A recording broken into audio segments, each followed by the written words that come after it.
Hey there. So we're going to turn you around.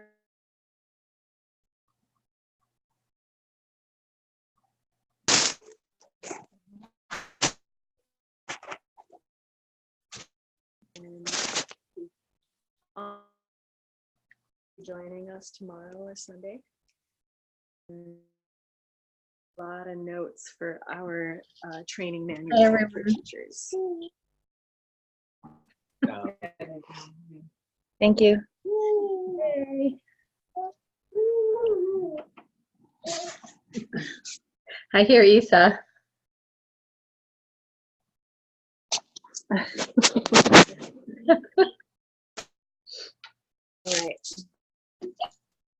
All right. How's it?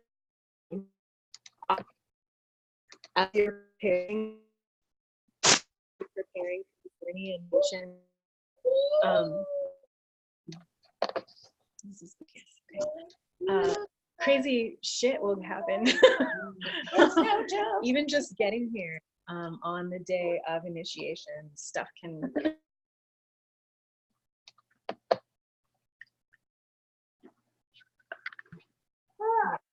Yeah, you don't necessarily have to, but it is a common thing that happens. Yeah. Kriana, you're cutting in and out a lot. Do you want to just turn off the video part and I'll just listen to the audio? No, we need to record it. Oh, okay.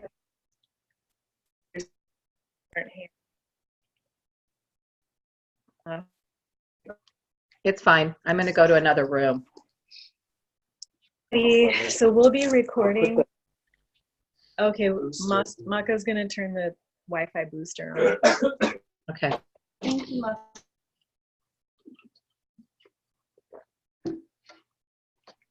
So we record one of these experiences as we go through the journey. And the reason is that if someone's sick or can't be here, you can tune in live via Zoom, like Beth is now, or you can watch the recording later. And even if you want to repeat and watch the recording later, it'll be available to everyone. The recordings will not be shown anywhere outside of our circle. Absolutely confidential for these people only. Does anybody not want to be on camera ever? Can you please, and if you decide later on that you don't want to ever be on camera, please just let us know and we will make sure that you're there. Okay. When you walked into this room, did you notice that like a feeling as you came in? Did you notice that there was an energy? One feels sensitive to that kind of thing? Yes. We spend a lot of time, hours before you all get here, preparing the space. And just being on this land, there's a different energy just as soon as you step onto the land is what there is outside of it.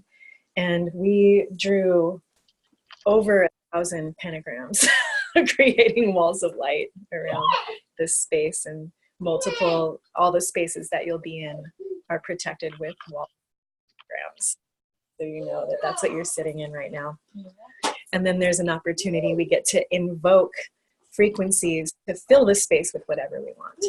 So just so you know, that's what you're sitting in. And please, as you're coming and going from this particular room, please bow in and out, showing reverence for the space and the energy that's being held here, not just by us, but all of the unseen beings that are working with us as well. Is anyone sensitive to incense smoke that is pure resin with no chemicals? Yeah? Okay, so we won't light it, it's okay. Thank you for telling us. And is it okay if we smudge occasionally? Yeah, as long as you don't blow it in your face. Okay, but it's okay if it's like kind of in the room occasionally. Okay, cool. Anyone else have any preferences or needs you to share regarding smudge or smoke? I'm sensitive to incense too, but smudge is fine. Okay. All right, great. Great. Let's go ahead and do introductions right now because Issa's pretty distracting. Okay. So let's just go around. Yeah, thank you. So Maka, please share with us your name and what space you intend to be holding and what you'll be doing while you're on this journey with everyone. Just break, a couple minutes. Yeah.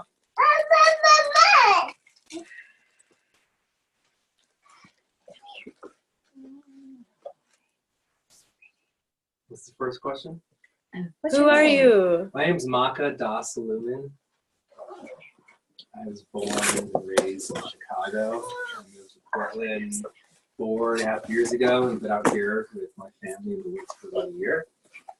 And this is my 4th time through this Tantra Kabbalah journey. The last one I was Issa's main. Issa was her main. Okay, I'll come get you. What's the rest of the questions? Are you? Okay. This is like my 4th journey, but the last journey Issa was young, and I had the honor of spending the whole journey with him while everyone else wasn't here. So I was going through it last year, but I wasn't as involved as I am this year. My main role is I come from more of the yogic side of the Tantra Kabbalah, the Tantric yogic side. I only started learning about Kabbalah when I met Kriana 4 years ago or so, 3.5 years ago. So my background is heavily based in the yoga, Tantric practices and teachings, and strongly based from also law of attraction teachings as taught by Abraham Hicks. Different types of yoga, the bhakti yoga and hatha yoga. So like bhakti yoga is the yoga of devotion, of love, and hatha yoga is the yoga of postures and breathing exercises and meditation. So I'm going to be bringing a lot of that yogic, mystical, metaphysical, energy and teachings through me, holding the divine masculine pillar. And what else am I supposed to say? Yeah, I think that was it, just what you're offering. Yeah, I'll be helping grounding the energy of the room with Christopher and Blood. Really rooting and holding deep roots as support and anchoring the energy to help us all to expand and grow together. Yeah, more to come. Awesome. Thank you. Thank you, Maka. Honored to be here with you all. Thanks for showing up for yourselves. It's going to be an amazing, life-changing journey, and I'd like to invite all of you that all of you is welcome here. All of you, all the pieces and parts of who you are.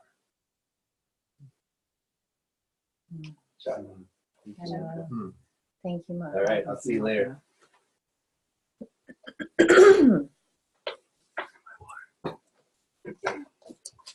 I'll go bring in Kriana. Is this water in the center for drinking? Yeah, Aria, you want to talk about that? Yeah, this water right here is our altar water, and it's been through every single one of the journeys. So we never let it go completely empty. And I don't know if you know, but the water is a memory keeper. So it has lots of amazing charging from being on the altar throughout all 7. This will be its 7th journey. So if anyone wants to add some to your water bottle, it would basically charge your water with that same energy. And you're more than welcome to take some at any time. Just don't let the water bottle get completely empty. Either bring it to my attention, Kriana's, Maka's, Christopher's, or Blood's, before it gets completely empty, and then we will refill it. So that's the story of it. There is water out here that is for drinking. Yes. As well. in a little dispenser. Wonderful. Thank you. Yeah. Hmm. Yeah, I like that. Let's just all take a nice deep breath.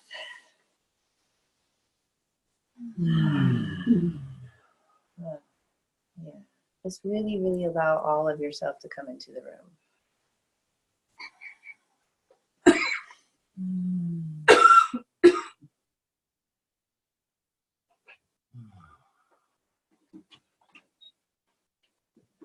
And the three questions, because we want to keep it pretty succinct, but the three questions are basically like, who are you? What's your name and who are you? And what brought you to Tantra Kabbalah? Why are you here? Why are you here? Yeah. What's your name? What you Why do- are you here? What you doing here? That's all we want to know. Also, send me the link. Okay.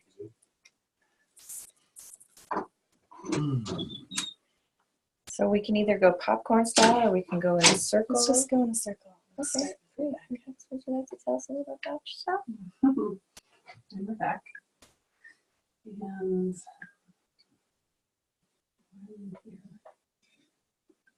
here. Largely because Christopher wanted me to be here. Mm. And because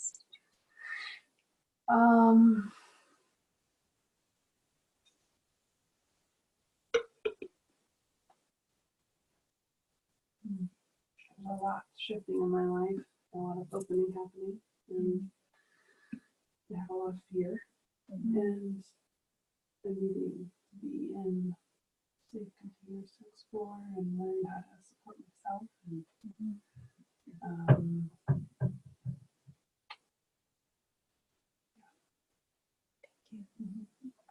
And how are you feeling right now?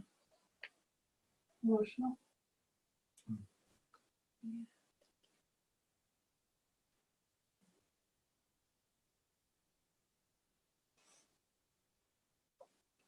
I'm Rose, and I just finished the 9 months before this, and wow, that's just the beginning. And it's a lifetime. I can tell, I can feel that it's a lifetime process of transformation, and I really went through a lot of changes during that 9 months, and I'm going through a major change in my life right now, and feel that I need the support, want the support, and I don't know. I don't know. It feels like I can't even give it the right words, because I've been on a personal growth journey all my life. I'm 67, and I've experienced a lot of different things. I lived on a commune for 20 years, and but this is the real thing. This is the real thing, and it's everything all wrapped up in one. It's like it's joy, it's fear, it's I don't know how to describe it. I'm having a hard time finding words, but it's just it's transformative. It's serious, and yet it's funny, and everything.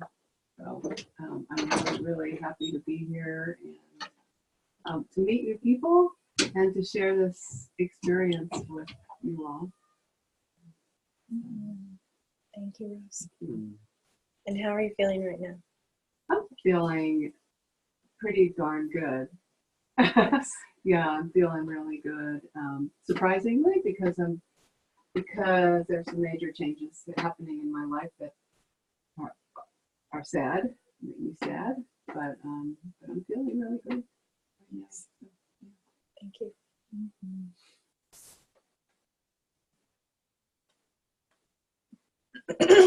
What's your name? Why are you here? How you How are you feeling? feeling? Hi, Hi, my name is Val. Hi, Hi, Bells.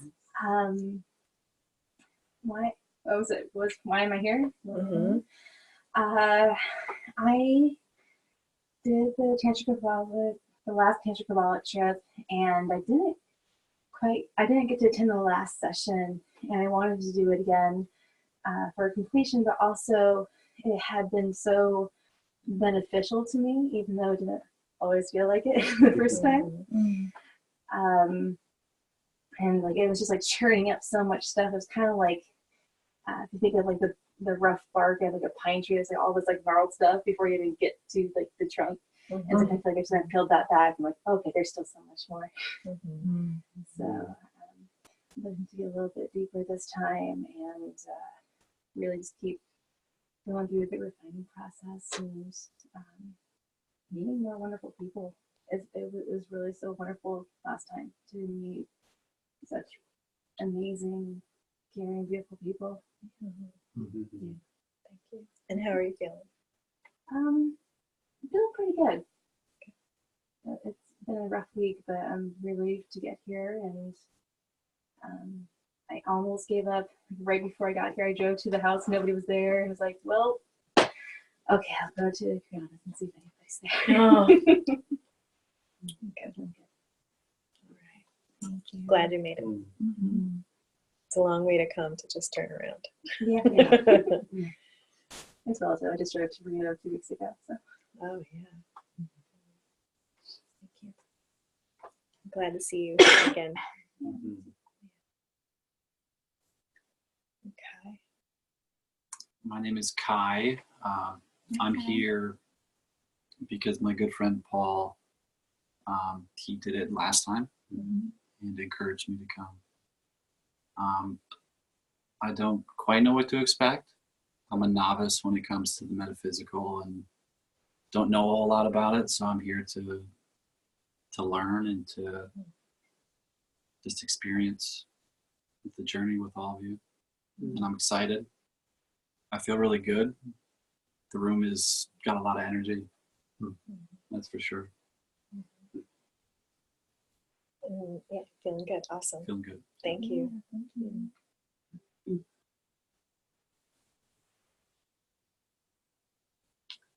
Hello, Hello. I'm Mateo. I use they, them pronouns. Thank you. And if that's something that's new or uncomfortable for you, he, him is very fine with me. I'm quite comfortable with that as well. And I would love to talk about it and explain that if you've never been exposed to that. Is that new for anyone in this circle? Can you say it again? Probably new to me if I'm asking you to repeat it. Thank you. Yeah, So thank you. So I'm what's known as gender fluid or non-binary, in that I don't fully conform to the gender of man. okay. I don't think of myself as a man or a woman, but I hold masculine and feminine energies within myself, and fully embrace both of them.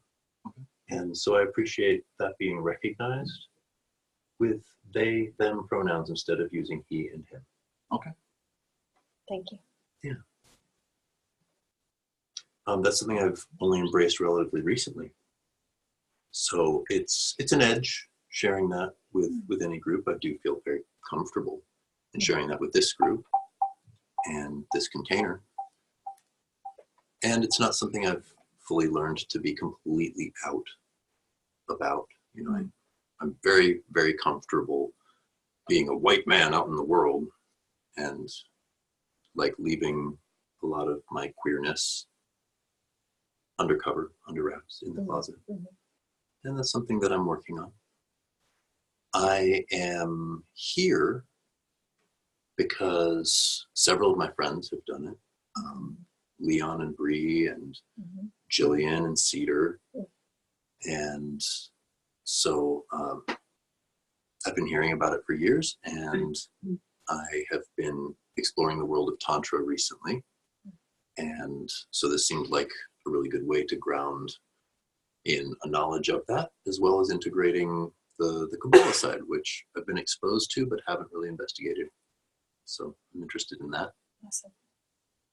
And My background in terms of metaphysics is I have been practicing Raja Yoga meditation with the Heartfulness group, formerly known as the Sri Ramchandra Mission. My first guru was Parthasarthi Rajagopalachari. Everybody just called him Chari. That's a pretty long name. Yeah.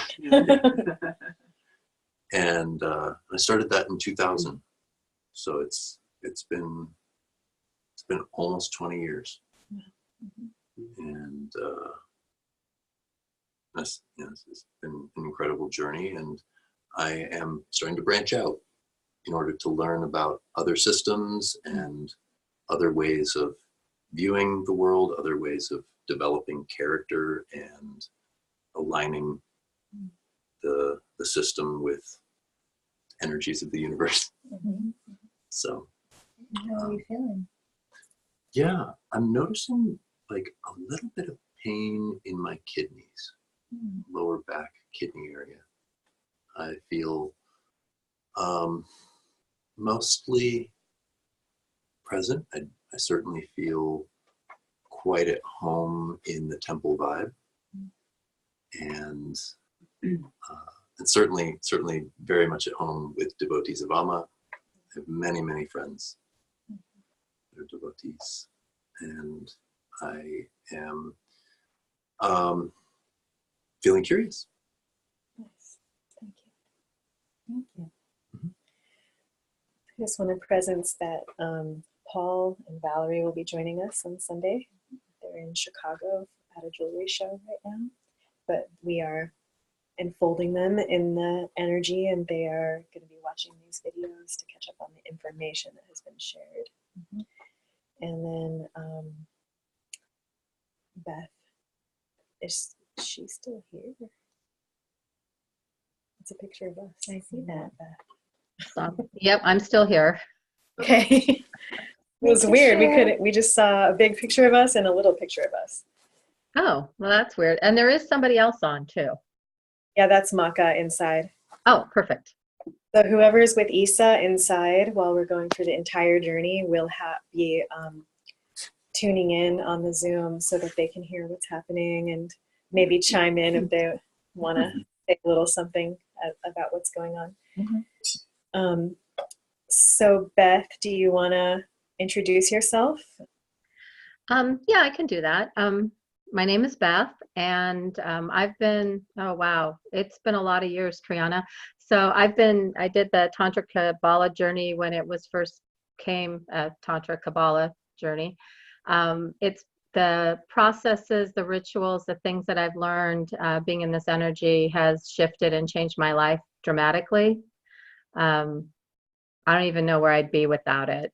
I've just been super grateful. I'm in the process myself as a guide. Part of the reason I'm taking notes is I'll be doing my own initiations in about sometime after the first of the year. So I want to make sure that like I have this information in me solid. So, and I'm a note taker, so that helps me to do that. So I'm feeling very excited. I haven't been feeling well the last 2 days. No matter how long you've been in this, when the energy comes in and other life things are happening, it can throw your body off kilter, and it certainly did for me.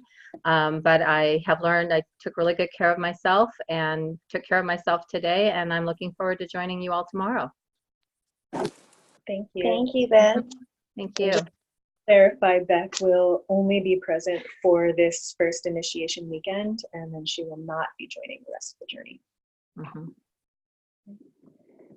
Christopher, I'd love to have you introduce yourself and the space that you're holding, what you're offering for this round. Yeah, I'm Christopher, and I'm here because this has become one of my communities, part of my family, and something that I believe in and has been tremendously stabilizing and supportive for my journey. And I'm here to serve and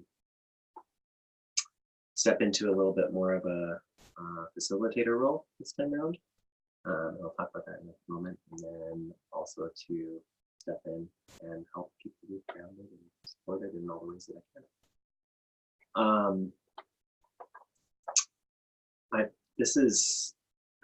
I'm not sure. I've missed 2 of the, maybe 3 of the journeys since it started, and I did one prior to it being a remote process.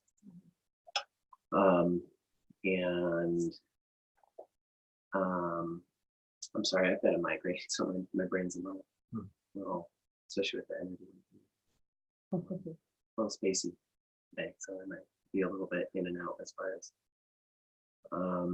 my ability to add to. There's a little purple fairy doing healing on your head right Great. now. Her name's Felice. And this time around, we've added a component. In the last couple of times, there's been the co-teacher has done the in-between support groups or the study groups. And this time, Aria, myself, and Maka are sharing that. And we'll have a little bit smaller groups and a little bit more focused time. And some of the things that I am bringing to the table, I have my master's in counseling, psychology background, and I work with my hands and fill in the blanks doing carpentry work. And I'm a self-taught. And I did some apprenticeship with an alchemist, but I'm mostly a self-taught herbalist, and I incorporate alchemy into that, the way that I process plants. So I'm sure that some of those things influence things. I do a lot of holding space and anchoring for other groups and one-on-one sessions with people. I do some longer ones working with some plant medicine. And so all of that will influence how I naturally glean from those that are drawn to do the study group component with me. And we'll kind of tease that out and figure out what people are wanting. One of the things that I'm in the works with a friend is we'll probably do a process with some pottery. He's a potter, and integrate the sephiras that we're working with, depending on when the time frame works for him, and integrate some kind of hands-on things, probably largely, but how we hold space together and deepening our connection with the work that we're doing. Yeah, and how I am, I'm doing really good. I do a little bit. Yeah. Thank you. Hopefully you feel better from being in the room. Yeah, it should be mostly passed through by morning. Yeah. So who here did have an opportunity to watch any of the interviews that were with Maka, Christopher, and Aria that we created about their co-facilitation for the journey? Haven't had a chance to see those. Okay, well, I'll share them again and you can check them out. But also by the end of the weekend, what we're hoping is that you feel naturally more comfortable with one of those 3 facilitators than the others. And we would have two of them would have 2 people that they're working with directly, and one of them will have 3 people, just based on the numbers that are happening in the circle. And what that is in between each of the monthly gatherings that are 8 hours long, where we are all in here together, about halfway in between, you're going to meet with your core group leader, which is one of them, the 3, and they're going to offer complementary teachings and experiences to help you engage in the material in a way that is interesting to you. And all 3 of them have a lot of options as far as what they can offer, and will tailor those gatherings that will be an hour to 2 hours, maybe online, maybe in person, depending upon the group. They will tailor those according to what your desires are. And it's really pretty wonderful that we have such a small group, because being that there will only be 2 or 3 of you working with each of them, you'll have a really unique experience that's more tailored to you than you would if you had 10 people in your group. And this is our first time offering this. And it's pretty interesting because whenever we do something new, we tend to have a smaller group experience. And I think that that's just happening naturally because it's like the energies are kind of giving us an opportunity to attune ourselves to what's going to be needed as we are holding larger groups of people. So you all have the blessing of having a more intimate experience with us than most people do, which is pretty cool. Yeah. So there will be a connection point. It might not be like a deep study group right off the bat, but at least connecting with your group 2 weeks from now, approximately. And you guys can all choose your dates together and you'll be in communication with each other. In the past, we've had accountability partners, which would be you would choose one person in the circle that you would connect with and check in with regularly. But I think that this is going to be a more effective way of supporting everyone on their journey, is to have someone that's been through it multiple times and is really holding more of a guide type energy for you. Than we've seen sometimes accountability partners spiral downwards together. We have to rescue them because they're feeding off of each other. Right. So we're gonna just nip that in the bud. Yeah. So such a blessing to have these amazing people holding space. And then Blood has a really unique role, and I'll let her introduce herself and her role to you. My name is Blood, and I'll be having like 1 foot inside the walls of the temple and 1 foot outside, like keeping an eye on the different energies that are coming in and going out, and like noticing what the group is going through, and helping to transmute that by doing some tapping or shaking. If I'm like doing weird stuff, I'm just like helping the energy flow. And I'll be helping to ground also, the anchoring. That's about it. She might randomly get up and start smudging Oh, or yeah. something like that. Yes, all kinds of things like that. Wow, thank you. That's cool, Blood. That's really cool. Yeah, thank you. And what has been your experience with Tantra Kabbalah so far? It's just been so different every time. Like so much changes. It's like dying a little bit. In the way that you want to. Yeah, there's a lot to say about it. It's amazing. I don't know. I can't really put words to it right now. How many times have you been through? This is my 3rd time.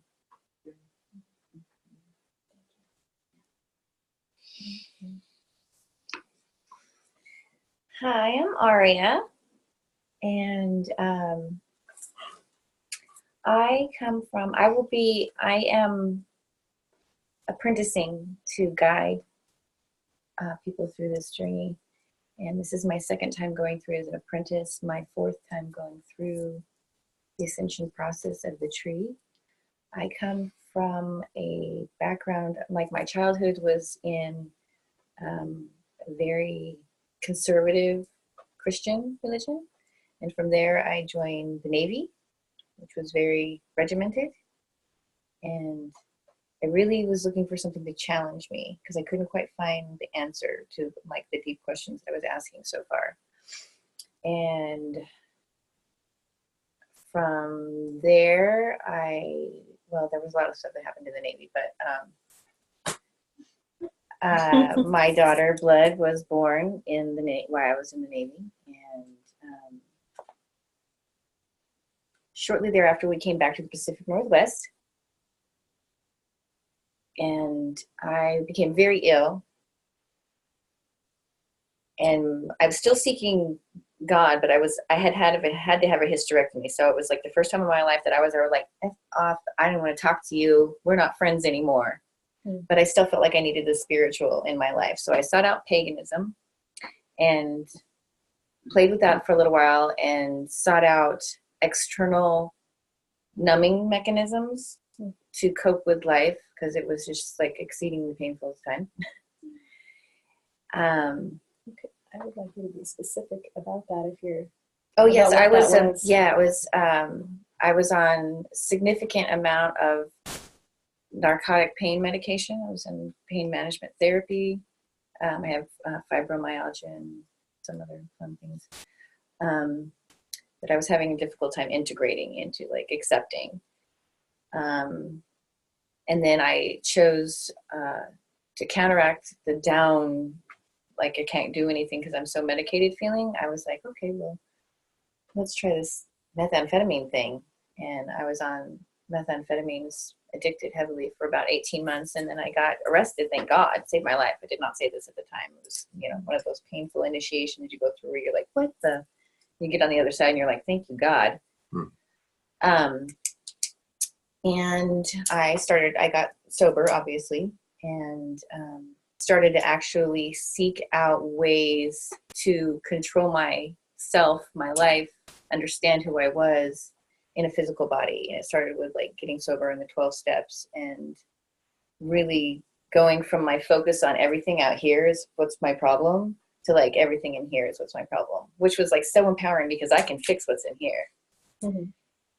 I started listening to several other mystical teachers and gave myself permission for the first time to believe in God as I understood God to be, whatever that meant. God is the great I am, the universe, the creative force, whatever it is. It's all of it to me.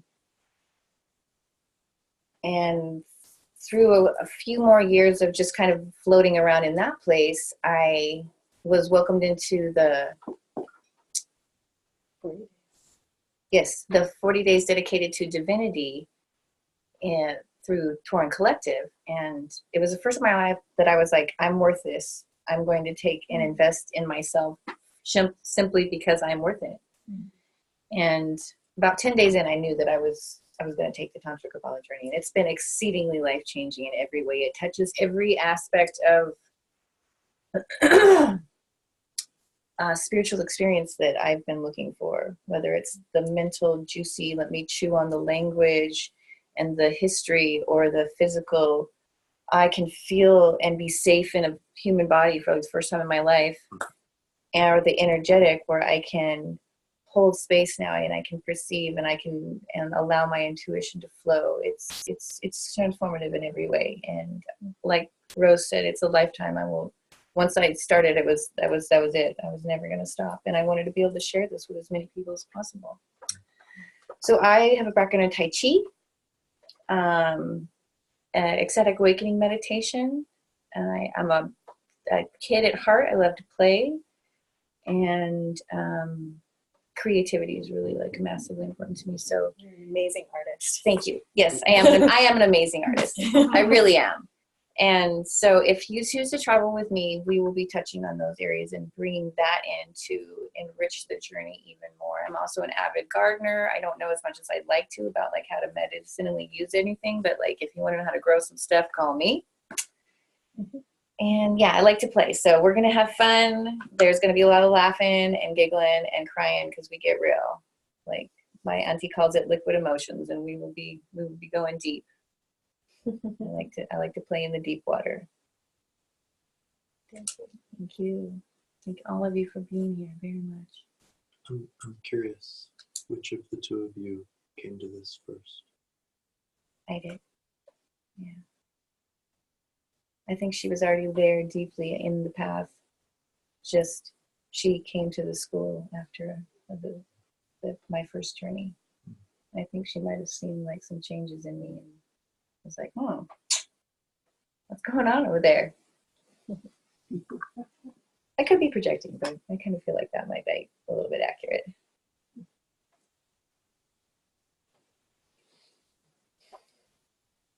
Mm-hmm. Oh, my eyes are a little teary-eyed because this is so amazing.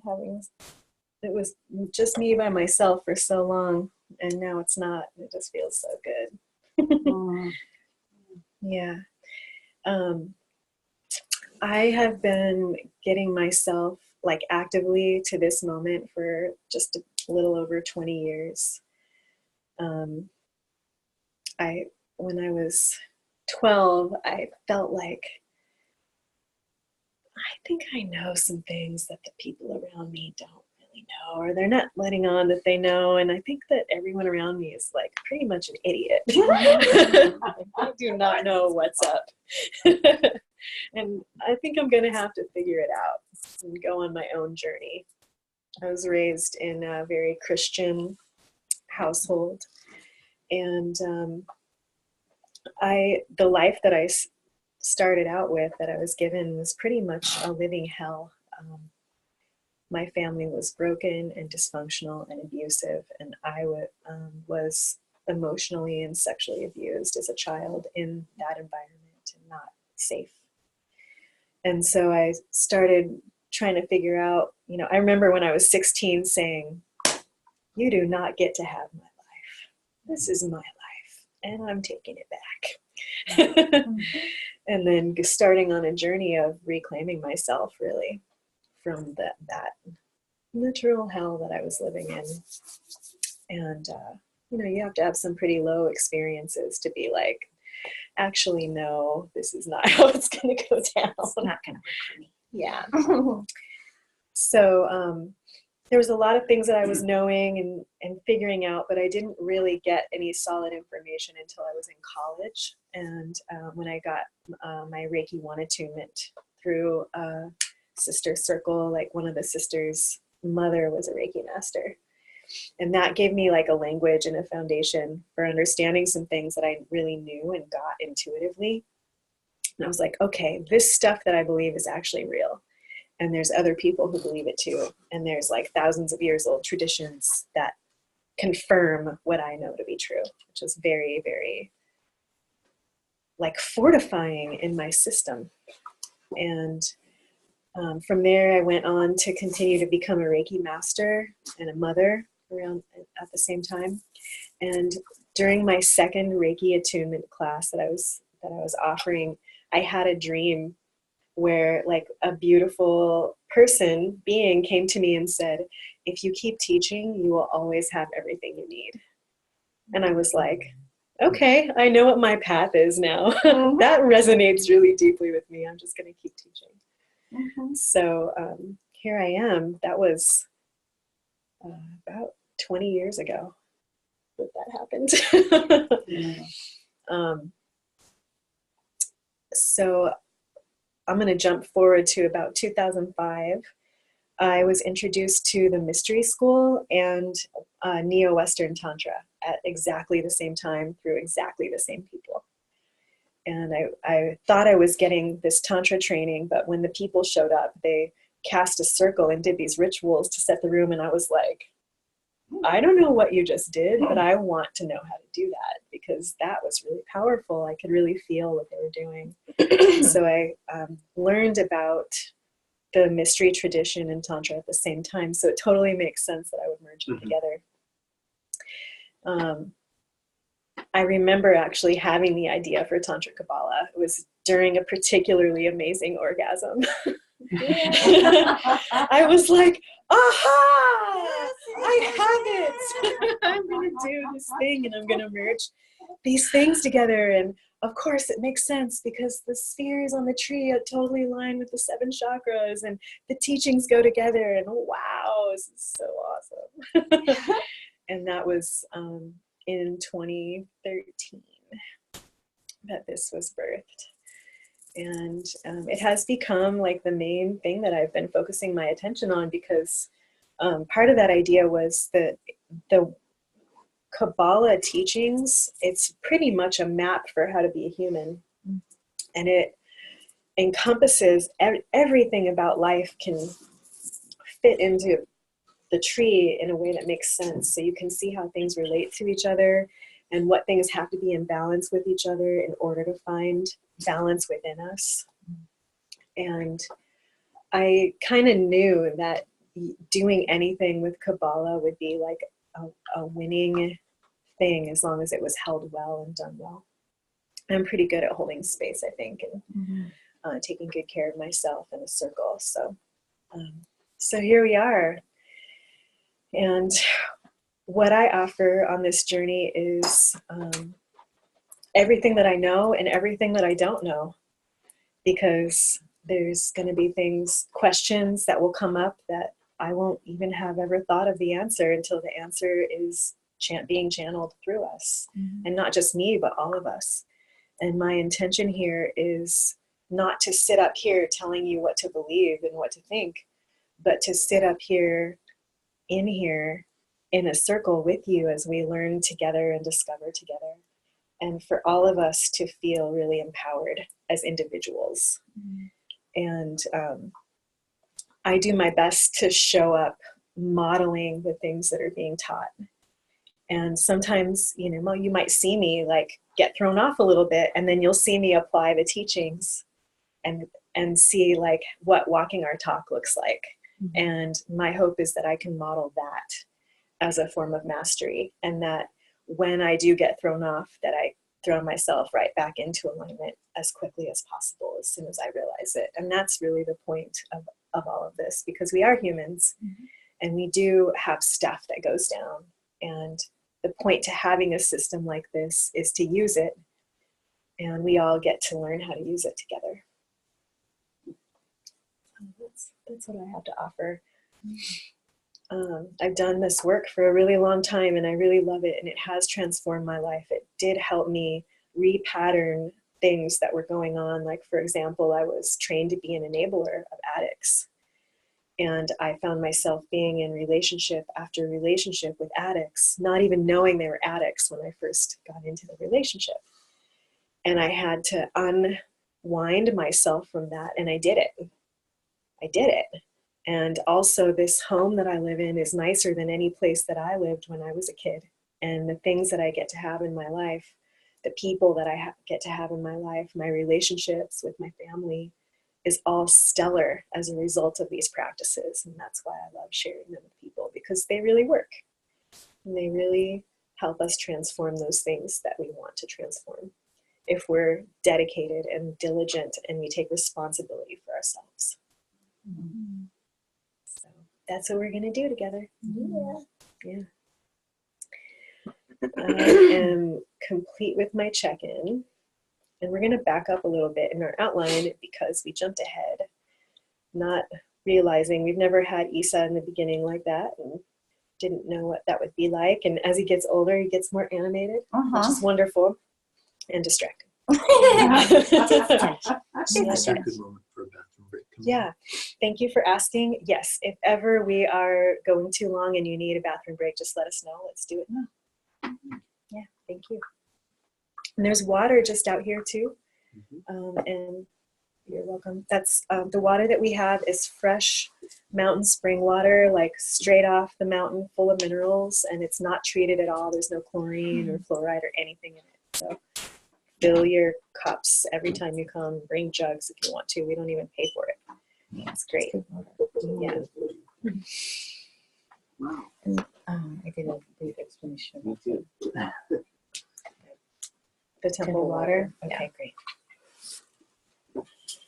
Yeah, so when they get back, we'll do the grounding meditation.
Okay. Yeah, because there's 4 of us in 3 rooms. Yeah. Oh, I see. Just the little. Oh, the claw part.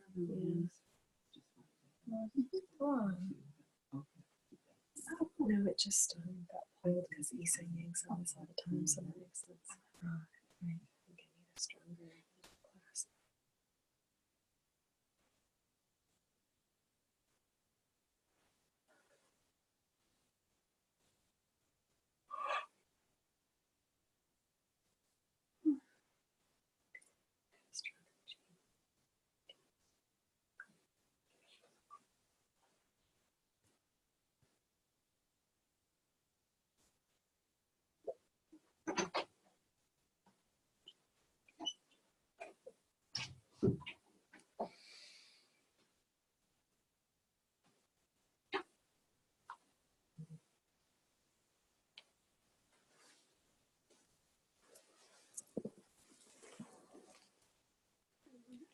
Would it be all right if I put a little bit of the altar water in my...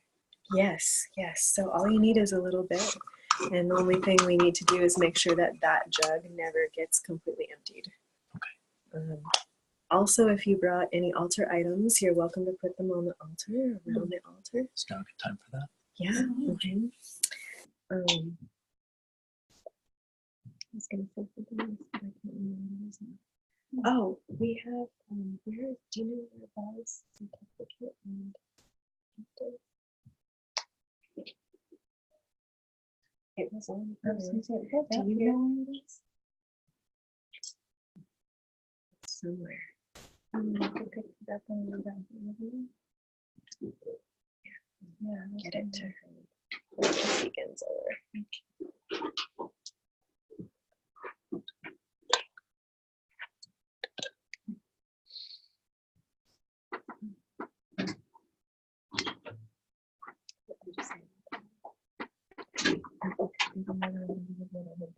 Every single journey is charged up on the altar each time. And then keep it information stored and charger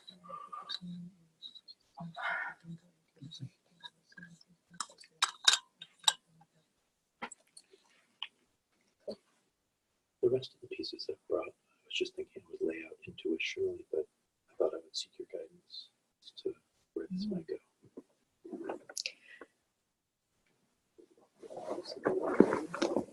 And feel free to use my large sphere too. Oh, maybe like right in front of these roses. In the middle right there. Thank you.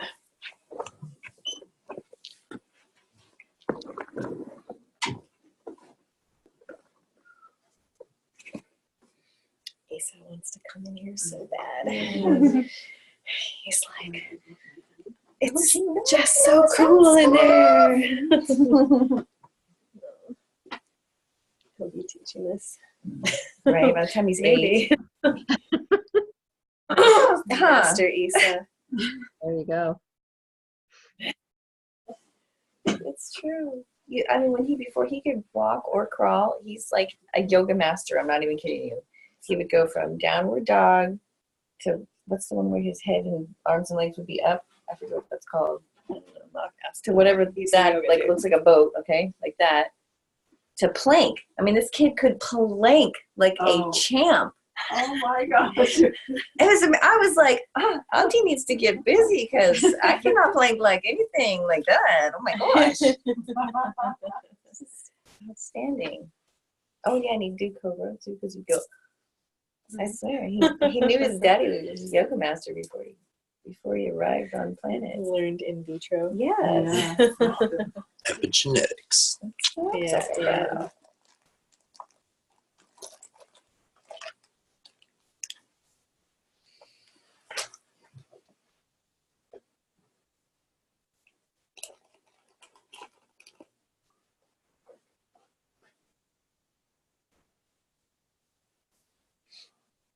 Do you want to do this?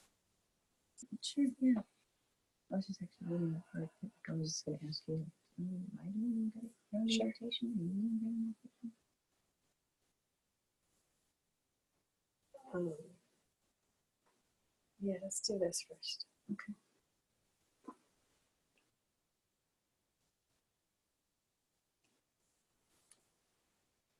Some of it has been said already.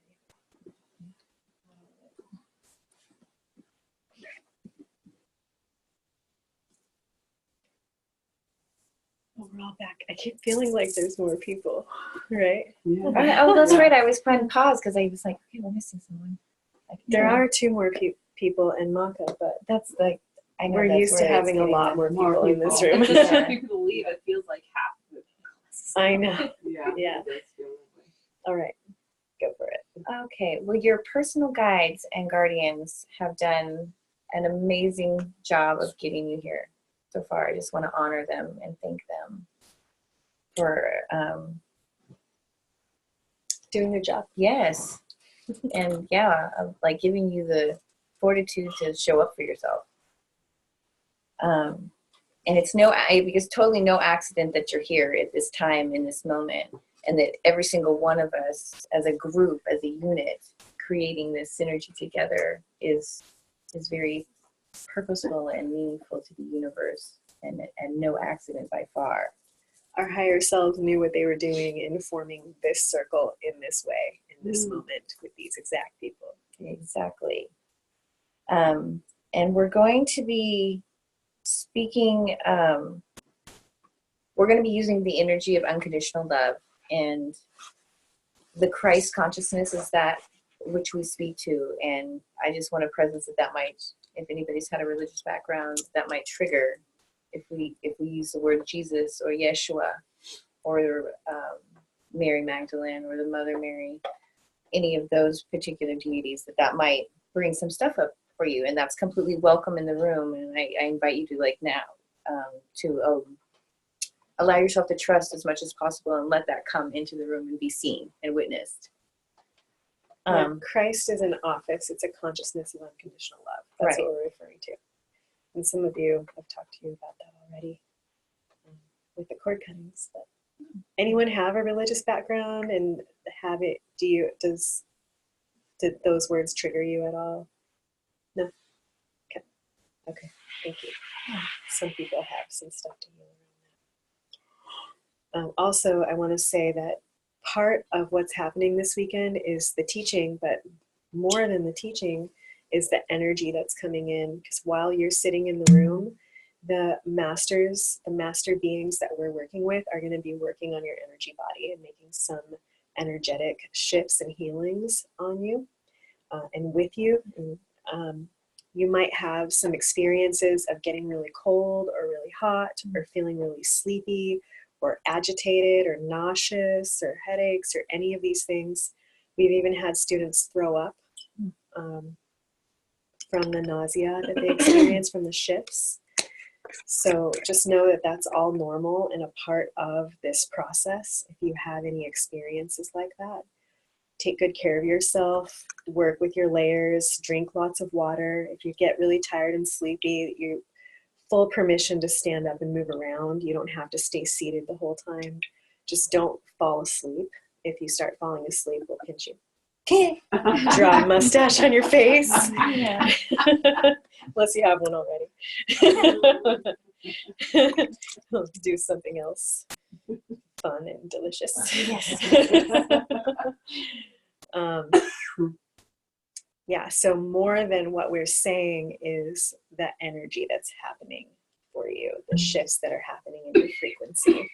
Is we could just sit here and meditate the whole time and you would still get the downloads, because that's how powerful the energetic shifts are that you'll be receiving.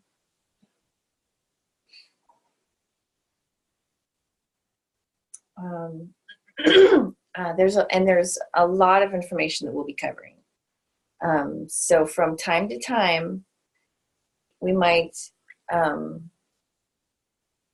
stop you in your share to, like, bring it back to topic, or if we're running high on time, then we will be like, thank you, we're low on time. So please know that might possibly happen, and It's not It's, personal. thank you. It's not personal. I was gonna say don't take offense, but I'm like, I don't want to tell you what to do. But there's no need to take offense because it's nothing personal. It's just about keeping us in the linear, like keeping us on our timeline. Yeah. So that you can get as much of the information as we can bring into the room as possible. And you'll be receiving authentic tools that are thousands of years old in this lineage that have been passed down the same way over and over again that are very powerful. So that's fun. Yes. And awesome. Yes. So the plan for the weekend is we had potluck when you got here, which was lovely. Thank you, everyone. And we'll be having class this evening till about 10 o'clock. And then everyone go back to your respective dwelling places for the evening and then be here in the morning by 10:45, ready to receive information, hopefully by 11 o'clock. And we'll have a lunch break tomorrow. We'll go till tomorrow evening around 7 o'clock. And then for those who want to, we'll be going out to dinner. We haven't quite decided on the location just yet, We but can decide together. yeah, we can make that decision together. And then Sunday morning we'll be starting. We have an evening activity plan. Oh, that's right. Thank you very much. And then after dinner. It's kind of, we don't really know exactly what's going to happen yet. It kind of depends on the weather. But it'll be some kind of experience to help us open up to each other more. Yeah. And then after dinner. Yep, after dinner. And then you'll head back to wherever you're staying for the evening again. Sunday morning we will start again same time, be here by 10:45, ready to start at 11. We'll go through some teachings in the morning, and then that evening will be initiation. Physical initiation by sword. So sometime, which is an amazing, like, wow, like really, there's just not enough rites of passage anymore. And we're getting them back though, right? They're being rebirthed in society. And I'll get back into that in just a second, because before Sunday morning, you need to take what's known as a ritual shower. Between now and Sunday morning. Yes. So this is what a ritual shower looks like. Get everything that you need to wash everything. I'm talking your eyes, ears, nose, mouth, teeth, everything in between the toes, okay? Into the shower with you. Special toe brush. I'm telling you, if you've got a pumice or whatever you normally do, like when you're really feeling like I'm going to hang out in this and get some really, some barnacles off. I'm doing some work here. So get everything that you need for that process. And then I want you to get into the shower, turn the water on, rinse off. I mean, turn the shower off. And I want you to soap up from head to toe. You're going to wash your hair. You're going to wash behind your ears, in your ears, wash your nose, brush your teeth in the shower. Okay. Go all the way down, get the pits, get the genitals, everything that bends, especially, get all that. And then I want you to rinse, turning clockwise. Just once. Yeah, one full turn clockwise. Slowly. Yeah. And then you're going to turn the water off. And you're going to do the whole thing over again. So from the head to the toe, brush the teeth, everything all the way down. Turn the water on, rinse, turning one time clockwise. You're going to do that process 3 times total. So 3, they'll be the get wet, right? And then 3 washes, 3 rinses, always turning in a clockwise one time as you rinse. And clockwise is turning towards your right. Yeah, left shoulder coming first, pivoting on the right. You don't say anything. It's silent. Mm-hmm. If you want to shout hallelujah, then go for it. Yeah. I think I just remember before having it be like you say this prayer. In nomine Patri, Filii, Spiritus Sancti. Is your turn? No? Nope. Okay. You totally can, though. You can say whatever you want. Yeah. Why not? That's a great idea. Yep. So between now and Sunday morning, so those of you sharing a house, you might want to kind of coordinate who is going to shower when so that you have hot water. Mm-hmm. You're not all trying to do it, and you have enough time, because as you can imagine, it takes a little while to do this process. And this is in preparation for initiation. Anytime between now and then? Mm-hmm. And I'll just add, for people who use conditioner on their hair, to do that at the very end, Mm-hmm. after you've gone through the whole ritual. Mm-hmm. That's a good idea. Mm-hmm. Remember that. It's okay to take another shower later. Yeah. Yes. Mm-hmm. Yeah. All right. So the process that we're in is to discover what is keeping us from our true selves and from living the life that is our purpose. That's different for every person. The processes that you'll be learning help you to get out of your own way, because you are the only one that's stopping you from living that life. You might feel resistance to some of the teachings as we give them.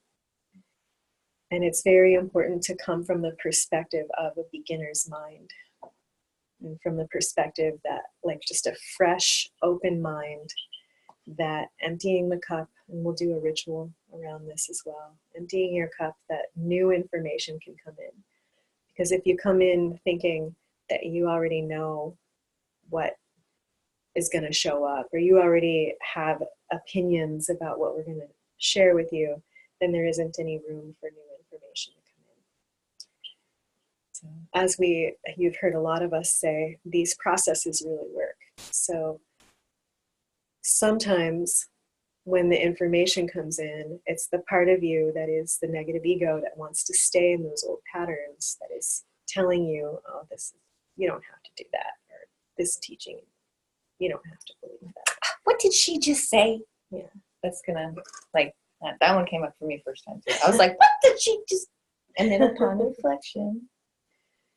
What is really helpful is having the perspective that it could be true. How curious. It could be true. Mm-hmm. It doesn't mean like you're all in, diving into it completely. You're approaching it with curiosity, which is empowering for us to have that perspective of curiosity. And in order to make spaciousness, deep breathing can be really helpful. So really, let's just take a moment right now and take a deep breath into your lower belly. And then as you exhale, just make some sounds, letting go of stuff you don't need.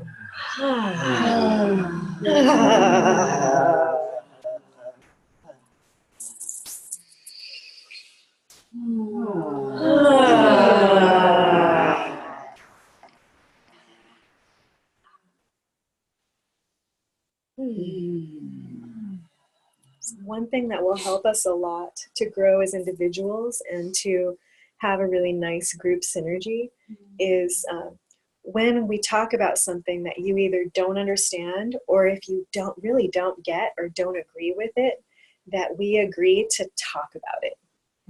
And if we say something that you're like, wow, I just really just no to that, and here's why, then all of us can have a feeling of curiosity about that reason and have a growth experience as a result. Can we all agree to that? Mm-hmm. Twinkles? Yeah. This means yes, I agree. I can see you twinkling under your blanket. X-ray vision. All right. So also, if you have a question about something, please ask, because the likelihood of someone else having the same question is pretty high, and that will inform the conversation and cause our conversation to be much more interesting if everyone is contributing to it. And even if you think that the question is like maybe going off on a tangent, in these processes, there are literally millions of rabbit holes we can go down. And it can be really interesting and enlightening to have conversations that we've never had before around these topics. I know I, for one, really want to see that happen, because I don't like teaching the same class over and over again and having the same information that we're passing down, and it's up to you to ask your questions and bring who you are from your perspective to create that interesting synergy and to have something unique happen that's for this group. Does that make sense? Yeah. So please, yes, ask, engage, bring your information and what you want to share. And knowing also that we might say, okay, let's get back on track again at some point because of wanting to cover certain amounts of material as well. All right. And we already just took a little break. So any questions so far about anything? We're just kind of doing housekeeping right now. All good. Okay. I could stand up and shake a little. Oh yeah, do it. Go for it. Anytime any of you need to do anything like that, just go for it. You don't have to ask. Full permission. Mhm. And where did Maka? I saw him with a stack of. Okay, is that okay? So we're going to pass around this information right now. I sent it out, but I don't know if everyone read it. And those of you who have signed this last time around, this is a new version, so it's just slightly updated. And we'll keep doing that as we have new experiences with new groups. We'll keep refining the code of conduct based upon the experiences that we have with people. And the reason that we have this is because we're wanting to hold the safest container possible with the group of people that we're working with, and also take as good a care of you and each other and ourselves as possible as well. So go ahead, and it's 2 pages or 1.5 pages. Go ahead and take a copy, and I did not make a copy for you, Fred, but maybe Mateo can share with you if you want to read it with us. So we'll just discuss each of these points so that it's really clear of why we're asking for this particular type of conduct on the journey. There's not. I can get copies for you guys if you want them. I'm good. Read over it All right. an hour ago. Yeah. I'm gonna open it myself. What? I don't feel like being silliest. That's the most important one. All right.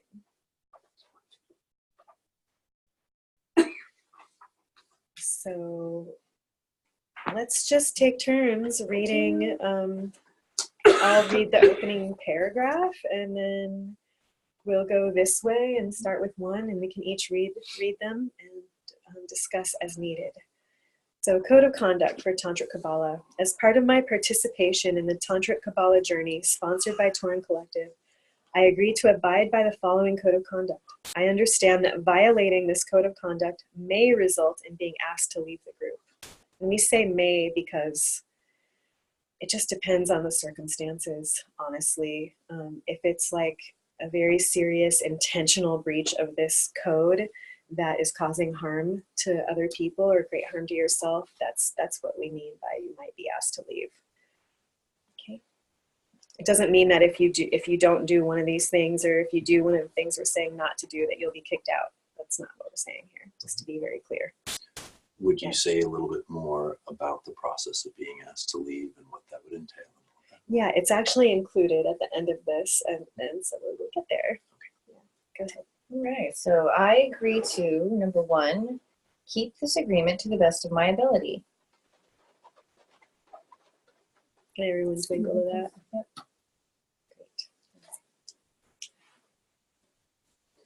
2, be honest with myself and my teachers regarding any issues that they might have in keeping these agreements during the course of the entire journey. I understand that through my transparency, there is opportunity for great healing. We get twinkles for that. Great. If you don't want to twinkle, please be honest. It's okay not to twinkle.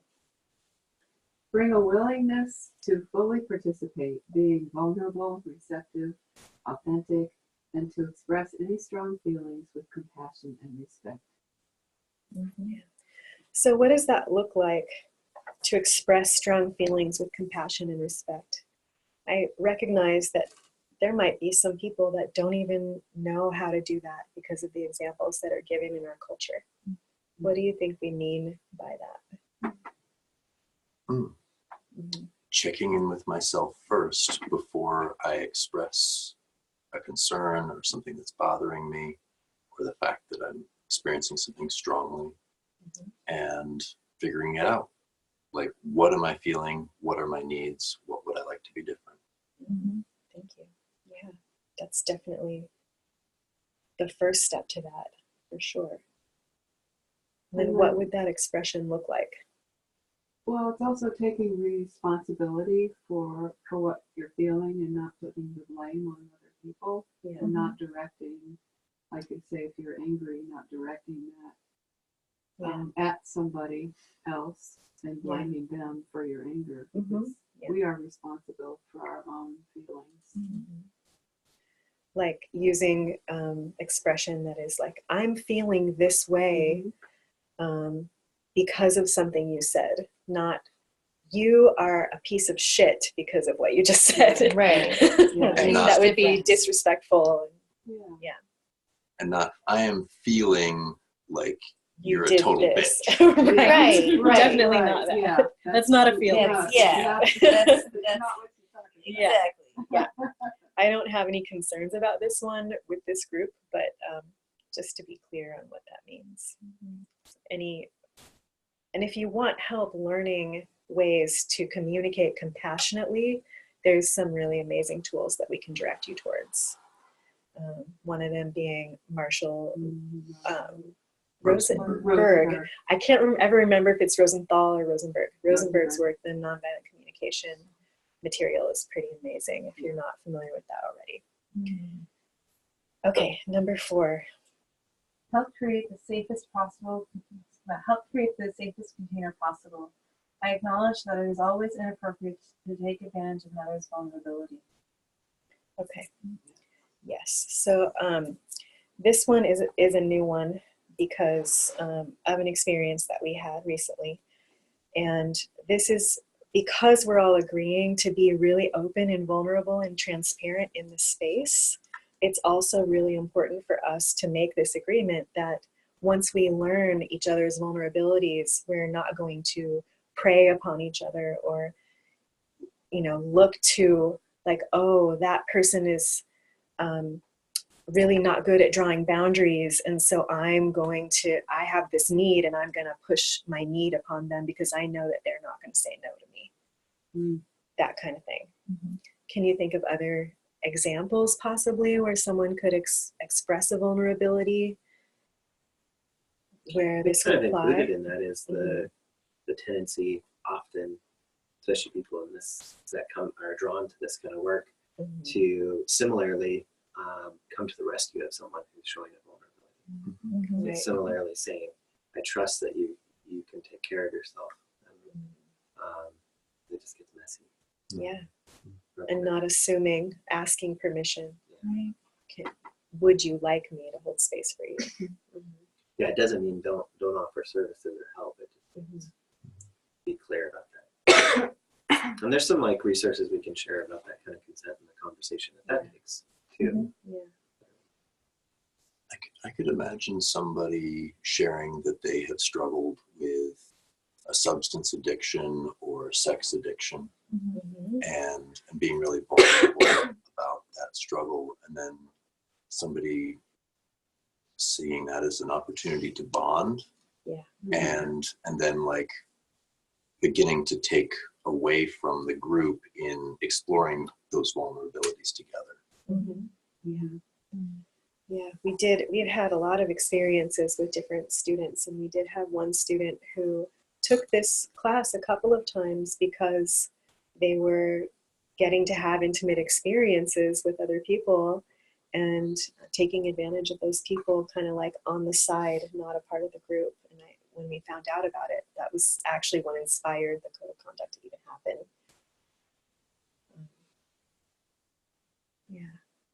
And we had an experience recently where a student revealed that they had a hard time saying no. And then another student giving them this like very long manipulative request for a very large sum of money. And it felt really, really bad to that person. They were like, are you kidding? Like, is this a joke? I just told you that I'm having a hard time with this, and here you are giving me this like extremely like heart-wrenching story about why you need all this money. You know? So stuff like that, it's always inappropriate, and that could be grounds for immediate dismissal from the group if someone does something like that. It's always inappropriate. And on top of that, it's not supportive of getting the most out of this as you can, because it creates drama and gets in the way of you processing your own stuff and you get mixed up in other people's stuff. Yeah. Yes. Yeah. I'm gonna grab some water. If that makes sense. Yeah. Thank you. What would be a good way to slow down an interaction if there's some little inkling that maybe this isn't quite in alignment with that agreement? This So the interaction? processes that we're going to be going through, they address all this stuff. And dramas, and you're going to get triggered by each other. You're especially probably going to be triggered by me. Or, Maybe. Yeah. And that happens regardless of whether I say it or not. Because I'm the main person holding the container, and I'm going to be taking you through processes that are going to ask you to look at your deepest, darkest shit. And you're going to feel bad, and you're going to point your finger at me at some point and say, Kriana's making me feel bad. It's her fault that I feel bad, instead of looking at yourself. Possibly. Maybe this group won't do that, but it does happen. And if you take responsibility and accountability for yourself and your experience, and if you say, wow, I'm really going through something that's really hard right now, and you apply the teachings and the techniques that you're being given to the thing, you will come to a place of clarity. And we will hold you through that as well. Like, literally, you can say anything to me, and all I will do is love you. That's all. I will just love you, and I will redirect you back towards the truth of these teachings. And you might say, Kriana's spiritually bypassing me right now because she really needs to see what's going on here, because this is all her fault, and all she's doing is telling me to go back and look at myself. Yeah. That bitch. Good. That is what I'm going to do. That is my job. You are paying me to do this. Yes. So that is what I'm going to do. Just know that ahead of time. And I'll remind you of it. And, sometimes people don't want to do that, and they refuse to do it, and they don't complete the journey, and they don't do the work. And that's okay too. But I'll still love you. We'll all still love you. Yeah. Yeah. I know that behind the scenes, whenever something gets difficult, Kriana comes to us and is like, what am I missing? Yeah. Is there anything So I there's need to always see about myself? Yeah. Yeah. That's right. Yeah. Mm-hmm. Yeah. And we all process it together. It is held confidential within the circle of facilitators, but everything that happens, we're very open with each other because we're all holding this together. And processing stuff together. And don't let this freak you out. Don't let her say this, what she just said, to freak you out, because it's Rose got really mad at me one day. I did. You did, I don't but you think I said heard it. that. You did. Oh, You said it out You were loud. like, I'm so mad. You don't remember? Oh, yeah, I do remember. Oh, my gosh, yeah. That opened up a can of worms. But it was awesome. amazing. Yeah. Like, Because that's you why were we're honest here. about how you were feeling, and you dealt with it right there with the group. If we are feeling something like that, is it better to come and just confront you in the moment with whatever feeling, or to talk to somebody else? It's totally up to you. If you feel more comfortable talking with someone else, totally fine with me. One of the facilitators specifically.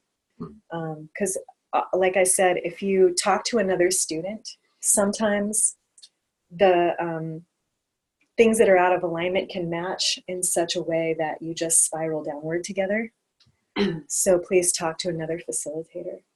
And also know that literally, like, I have had everything said to me, and it will not, I'm just going to hold the clearest, most wonderful space that I possibly can. I've really learned how to do that.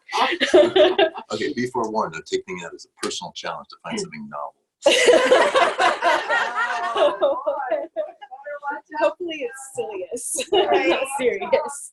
I think it can be really useful to process that with the group if it is appropriate, because most often there's someone else who's having feeling a the same. similar feeling. Yeah. Almost always. Yeah. But I don't think that we've done anything like that as a group, but I welcome it. I think it would be wonderful. I'm doing this work too. I'm going on this journey as well. I'm allowing these teachings to refine me and help me to be the most aligned, perfected state of myself that I possibly can be. And so I'm not hiding from you. I'll be totally transparent about my stuff as quickly as I'm able. And you know, I had an issue with a student like multiple rounds ago, and I saw her this summer and I had such a great conversation, and then I was able to say, I wasn't able to hear you, what you had to share with me at that time. And since then, I've learned how to listen more deeply. So thank you for teaching me that, because I actually missed her as a friend a great deal. It broke up our friendship. And now she taught me through that experience how to listen more deeply. And it doesn't mean that I'm saying you were right, because I don't feel that what was happening was really my stuff, but I also couldn't listen, which was huge, right? There's a difference between those two things. And our relationship is healing now, so that feels really good. Okay.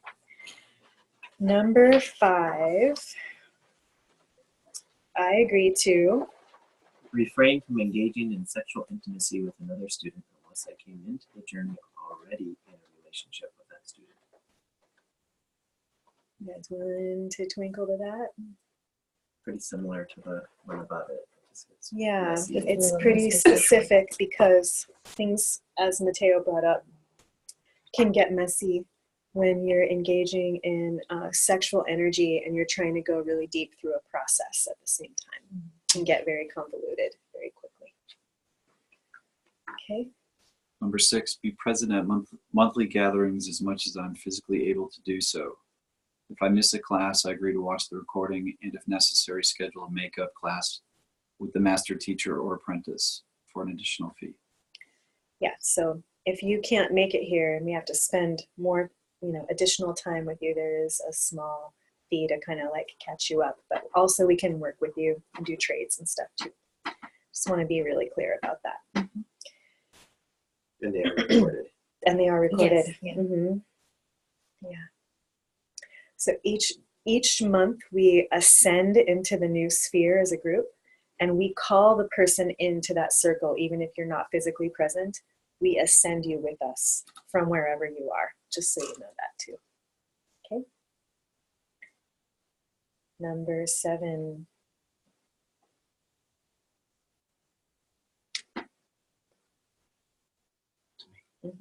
I agree to be accountable and responsible for myself and my actions. That relates to what we've been talking about already as well. Yeah. Is there anything that you'd like to say regarding like the impacts of actions versus intent and taking responsibility for that? Do you have something in mind? Well, part of my personal journey has been learning to navigate that difference between like I took an action and then like the dominoes fell. And when I was younger, I would say like, well, yeah, I took that action, but this and this was my intent. So am I really responsible for all of these dominoes falling? And as I've matured, I've learned to understand that, oh, maybe I didn't look at all of the dominoes.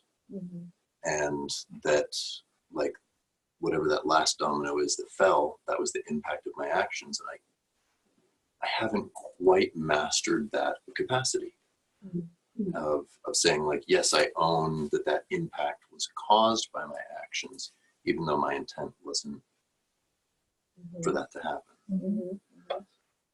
Yeah. I feel like you have a response or something to add to this. I mean, it's that impact versus intent conversation. I think we're all on that journey. In this case, we're asking everyone to do their best to take responsibilities as far as they can. And if it needs to be more than that, and the conversation needs to go a little deeper, then we'll do that. But we're all on a journey figuring that out. And we're able to take responsibility as best we can. On this journey, we're really, through different skills that we as facilitators have to offer, and through the material specifically with the coursework, that ability will grow. And we ask that you engage that in a way that you can deepen your understanding and ability to take responsibility. Thank you. Does that answer your question? It does.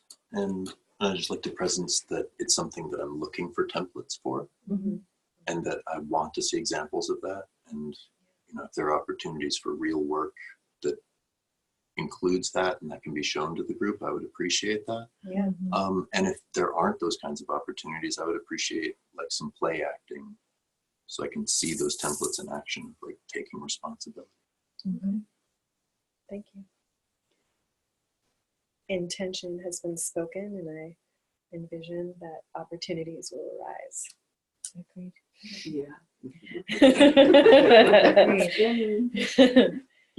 Yes. Number 8.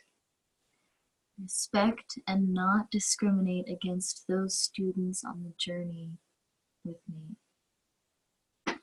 So this is discriminate based upon gender, the way we dress, the way we talk, our background, anything like that.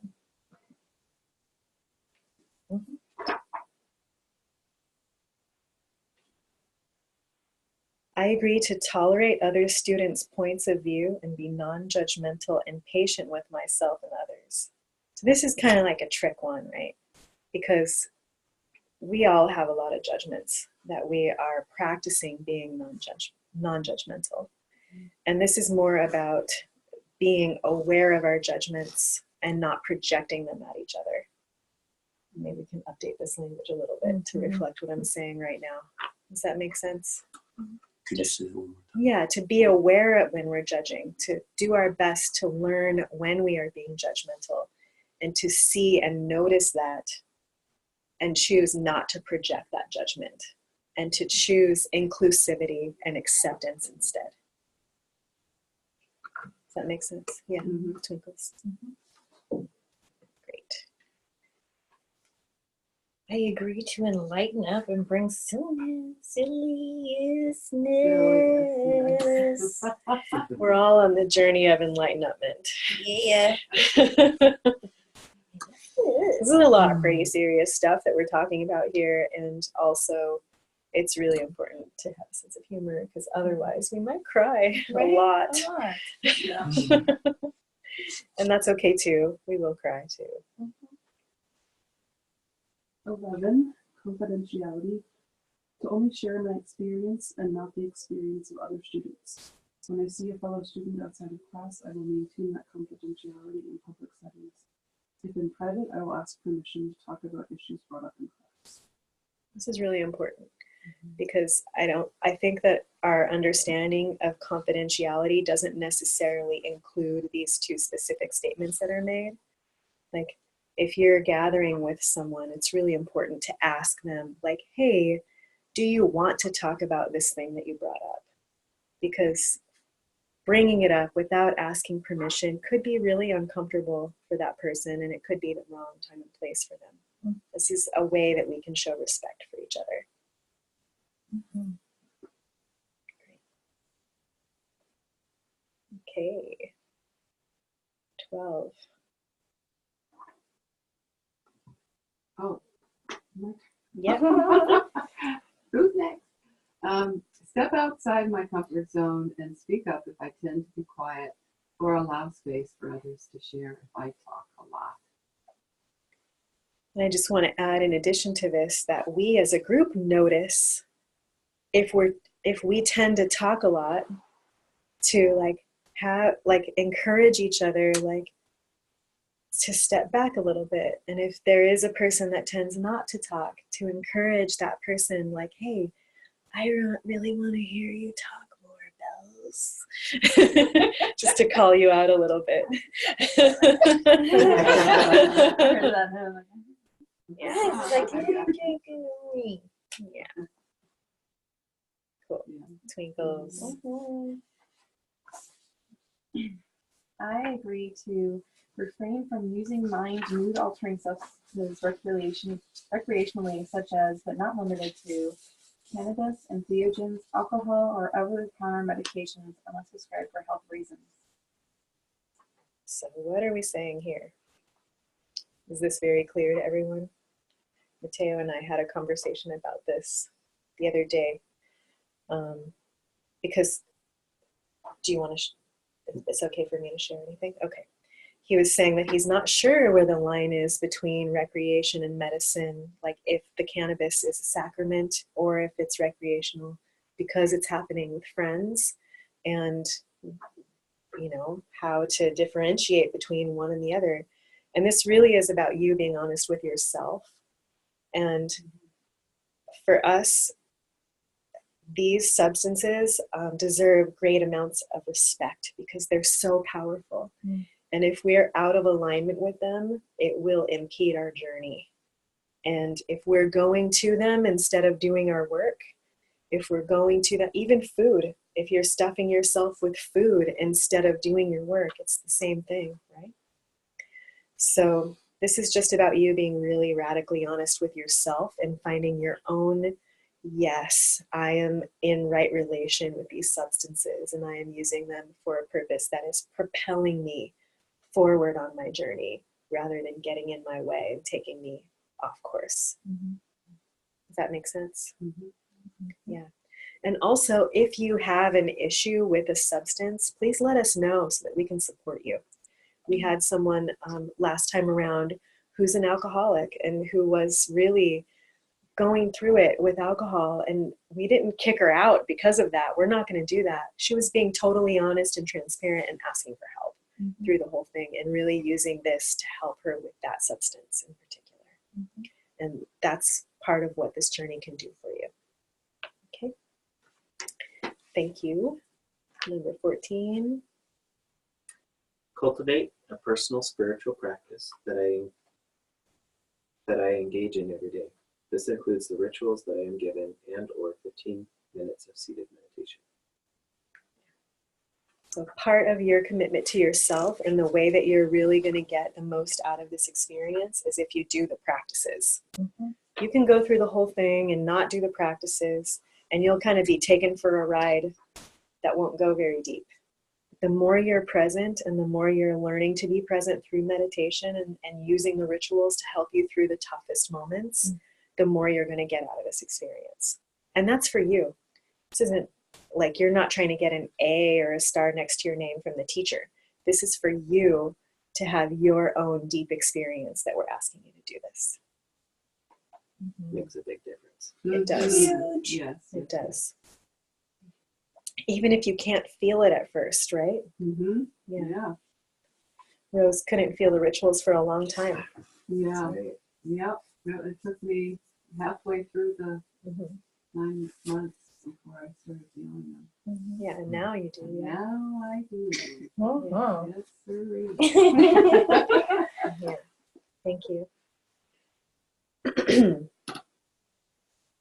15, if I have an issue that would cause me to want to quit the journey, I will have a conversation with relevant people, which would lead to mediation and to engage in this conversation until we are complete.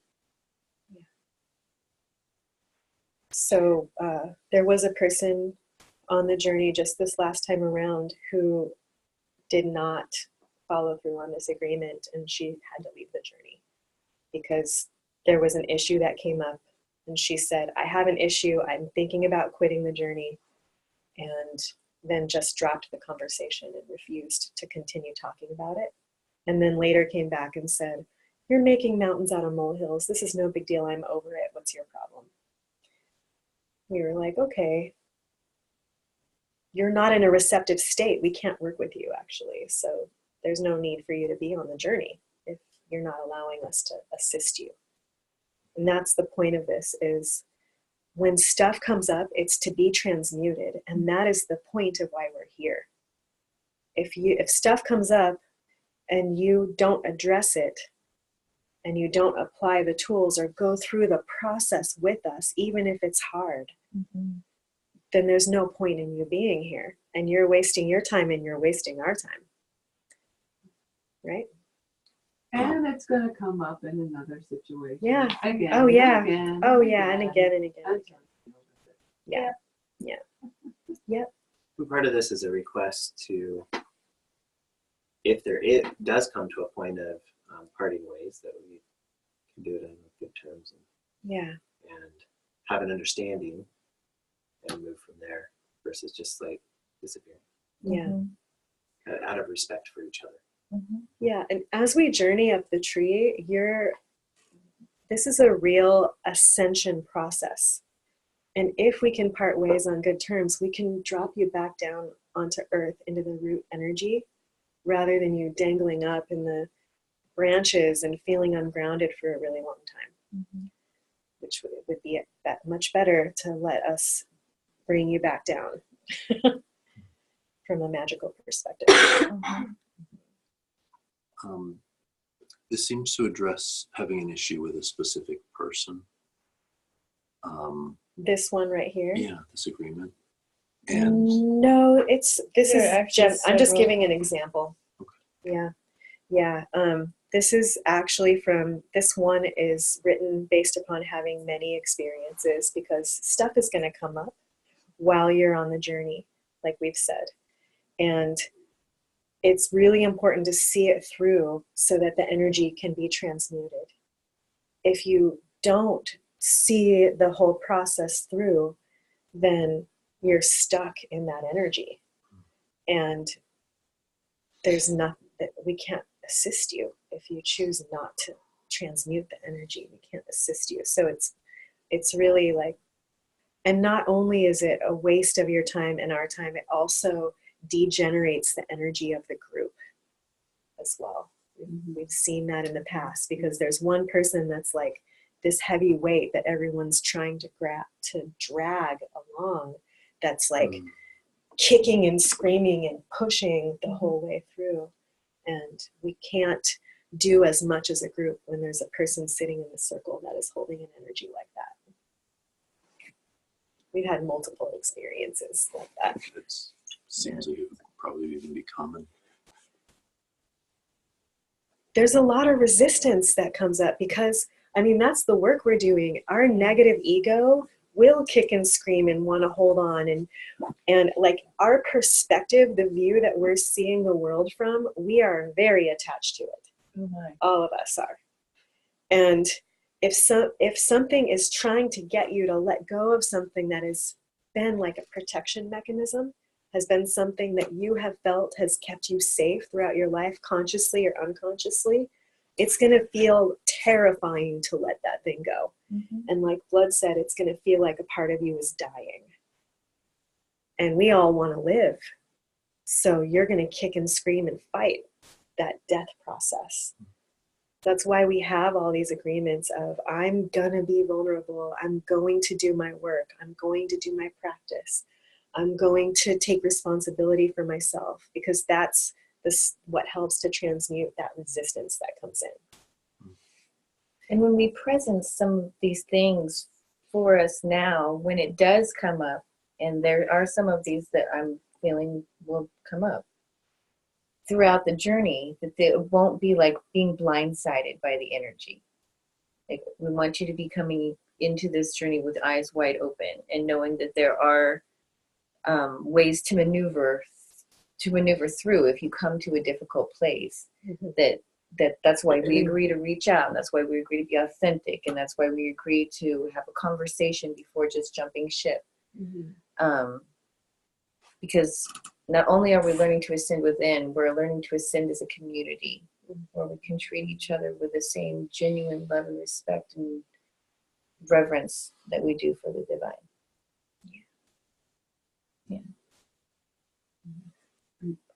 Yeah, and it just can't be emphasized enough. The more we do the work, the easier all of that becomes. The more open we become, and the more healed we become.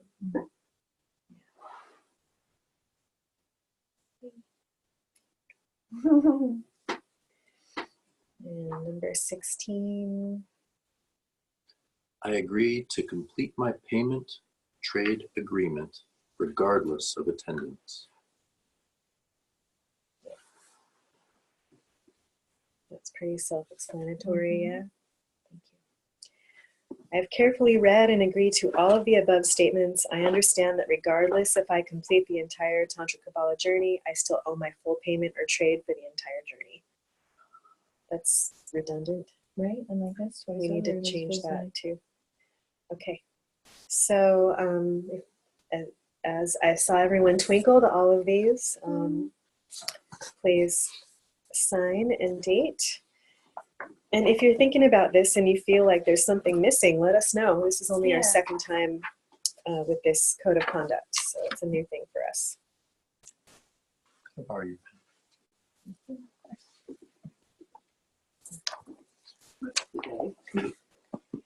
Today is the 25th of October, Friday evening. Our higher self should be in somewhere also this very moment. And we'll have Paul and Valerie sign this later. Yeah, I have 2 more copies with you.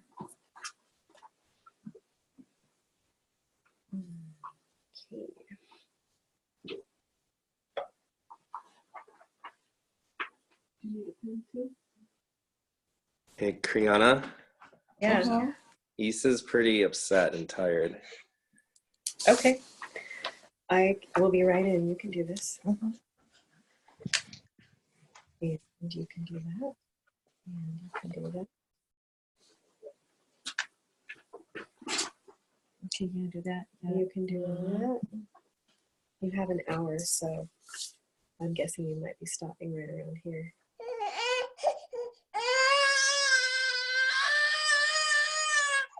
All right, I'm coming in right now.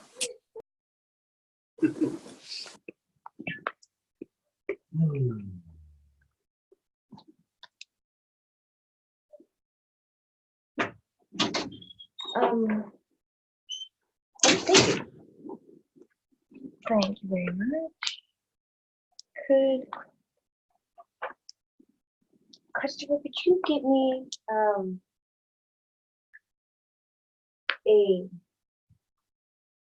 a container of water, and then also a container that we can dump water, like an empty container and a container with the water. Yes, please.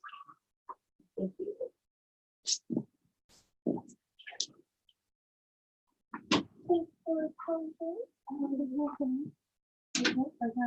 We will be, but not right this minute though. Now we are getting ready to do the empty cup ritual. Speaks to the beginner's mind and what it means to come in with curiosity versus judgment. I can go. I just want you to feel the energetic difference between, it's raining outside, this sucks. I'm curious, it's raining today. That feels really different, right? The two. I come from a place of like if I say like, oh, it's raining outside and that sucks, I come from a place where I've already judged that the day is going to be bad because of this external thing, or I'm allowing my inner world to be controlled by the outer atmosphere. And or if I say, how curious, it's raining today, that leaves the entire thing open to, it could be great, it could be terrible, it could be anything in between.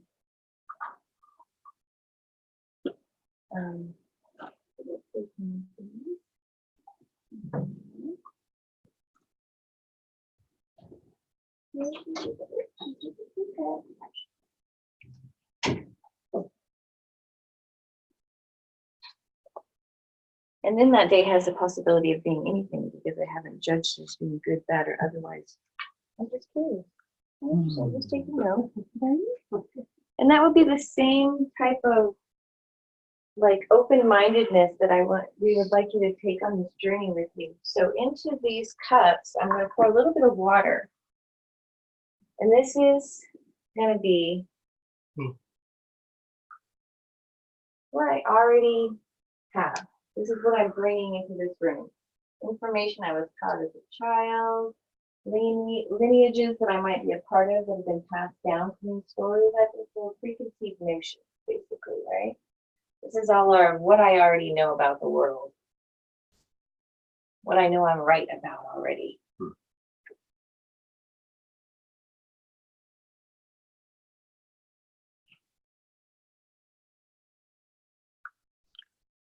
Here, I can have my. Thank you. I'm glad you don't get any, you don't come in with any preconceived notions, I think. Okay, so into this water, I want you to put all of your, I already know what this is about.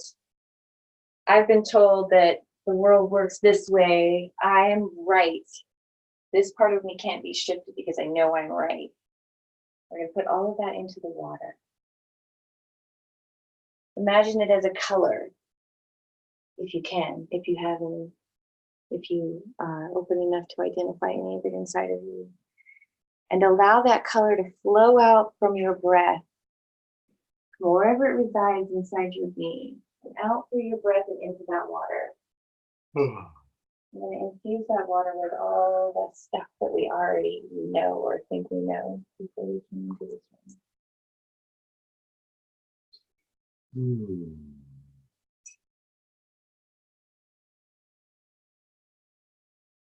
now what we're going to do is allow some space in the container.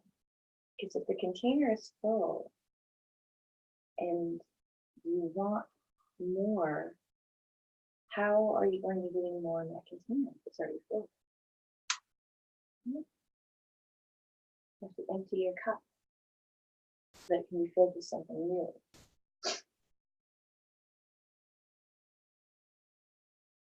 And sometimes we feel attached to the things that we already know. So like Kriana talked about earlier, we're coming from a mind of anything, it might be possible for anything to be possible. Like that child's mind, that curious 3-year-old. What's that? What's that for? What's that do? Seeking information. And we're going to release that which we know, allowing for open and empty space in that cup. And just noticing how much more room you have.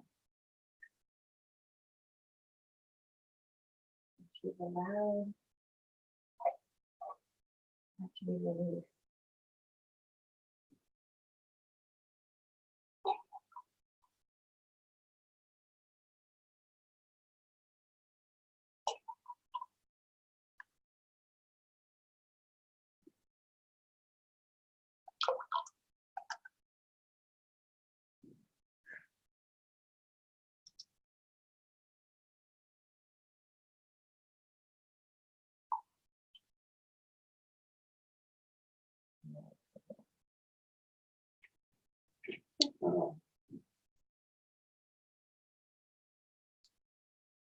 You guys can go ahead and hold on to your cups if you want to keep them, and if you don't want to keep any of them, I will come back around and pick them up. know if I could get sentimental stuff or not, but thought I'd put it out there.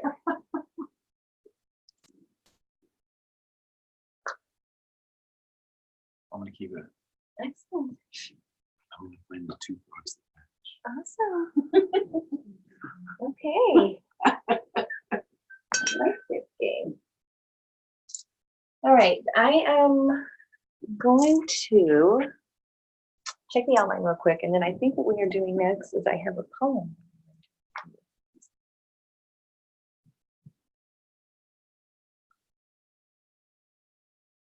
Oh, after, who doesn't have a manual yet? Oh, no, okay. All right. If you have your manual from last journey, go ahead and get it out now. And I'm going to pass these manuals out to you, and when I do, I'm going to make direct eye contact with you. I'm going to pass it to you from my dominant hand. I'd like you to receive it with your dominant hand. And just a small pause to acknowledge the guides, the guardians, the wisdom and the knowledge that's been passed down through the years. It's not just like coming through Kriana and myself and the other facilitators in this room. This is information that has been passed down for thousands and thousands of years, and just as a moment of respect to those teachers that we are so grateful and thankful for.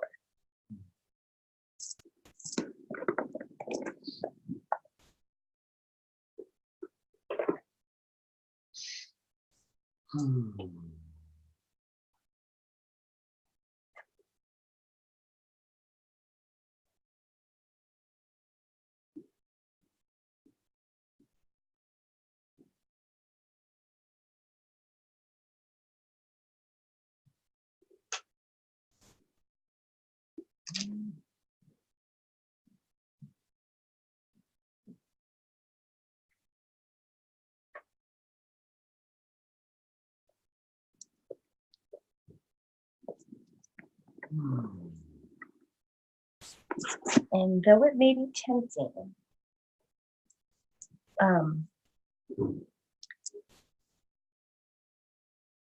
do your best not to read ahead in the manual before we get to the sections that we're going to cover throughout the weekend. Kriana's did a masterful job of putting this manual together, and it is laid out in a specific, timely, measured way to bring about a specific result. So everything that we do in this place, we were doing for specific reasons. 90% of the time, if there's something going on, you're like, what in the world? It's for a specific reason.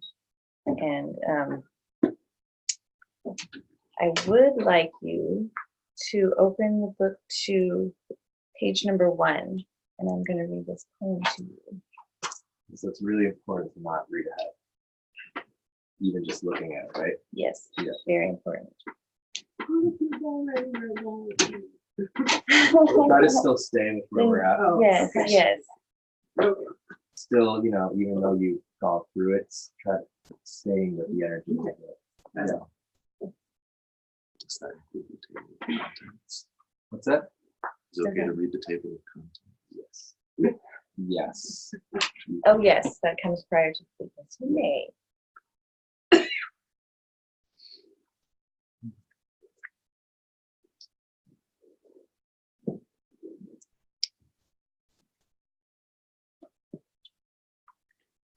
My name is I Am. I was regretting the past and fearing the future, and suddenly the Lord was speaking.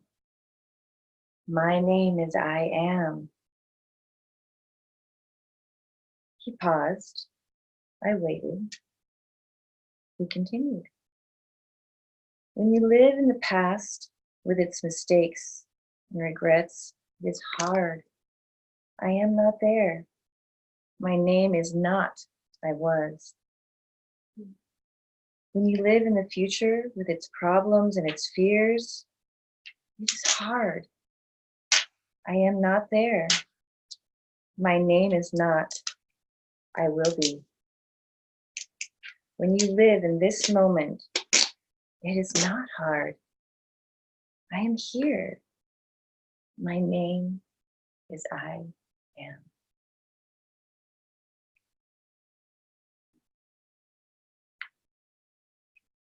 How does that feel?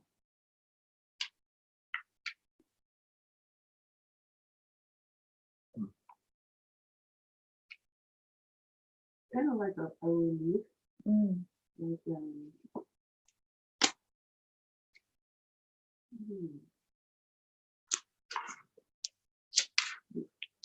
yeah, like a relief. It's a reminder. I tend to live in the future a lot. Mm-hmm. It's true. It's not. I think really exist. The future doesn't exist. As soon as that time comes, it's the present. Anyway. Exactly. And oftentimes we waste so much of this present moment, which is like, I think that the present is a perfect English word for it. It's a gift. Mm-hmm. Every moment, and every moment that I am not present in the moment, I'm not allowing myself that gift. Instead, I'm like presenting myself with torture of the past and fear of the future. When in the state of being present, I'm gifted with the here and now, and everything is possible in that moment, in every moment.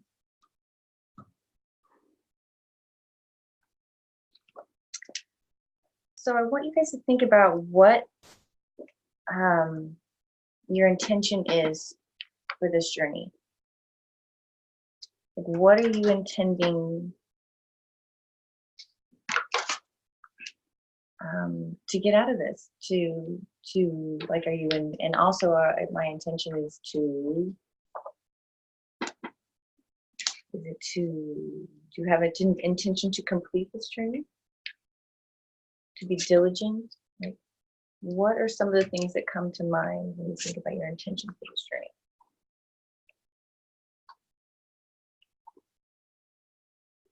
Are we going to talk about them? Yes, or- please. I'd love to hear.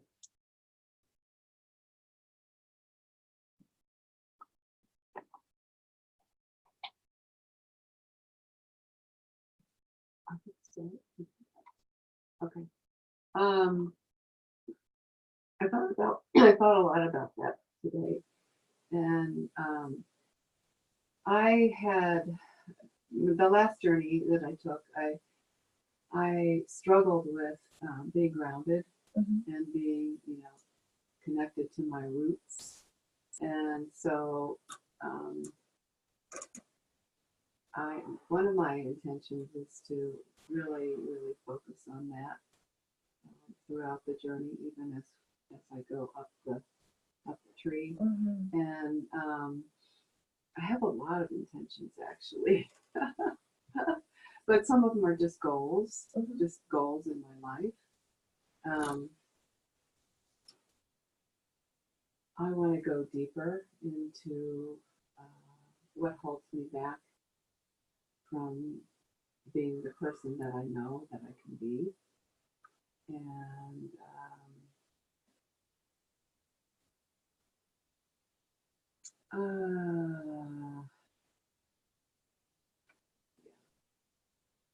and kind of, well, I think it's enough for now. Because, Yeah, it's enough. I have a couple of others, but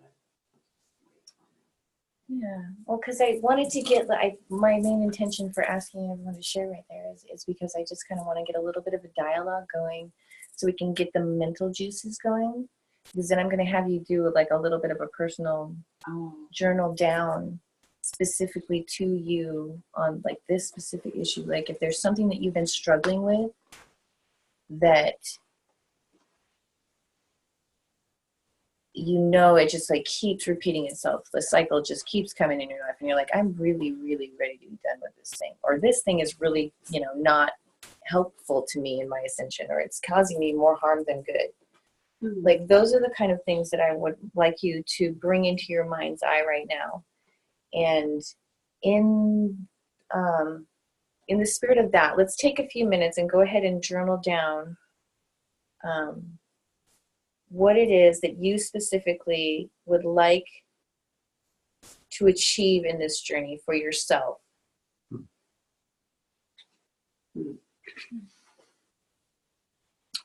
Does anyone have an extra pen or pencil? If we had a few, I could use one. Okay, yes, I actually have a bag of pens and pencils. Oh, will you pass that down to those people? And then can we start the whole thing again? Because I just thought of something. Yes, yeah. This whole sharing thing. Mm-hmm.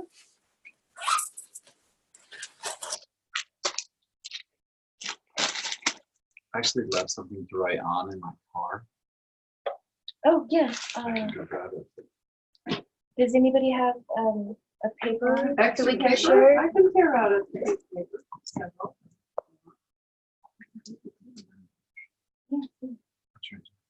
I think I might You have need one some more paper? color as well. Here you go. A little messy, but. There.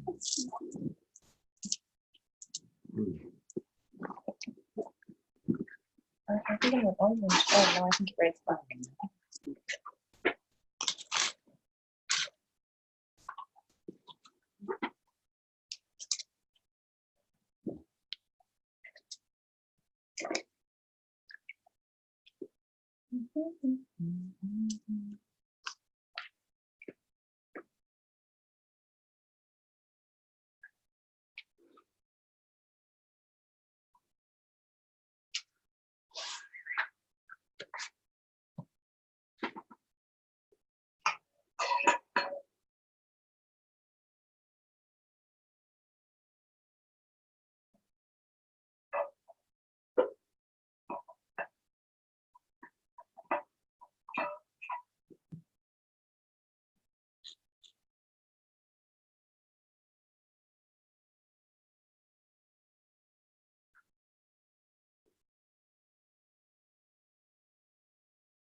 We're doing this journaling exercise, coming from a place with genuine love and acceptance for where we are right now, with a preparedness to lean into the edge.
Let's take just another minute.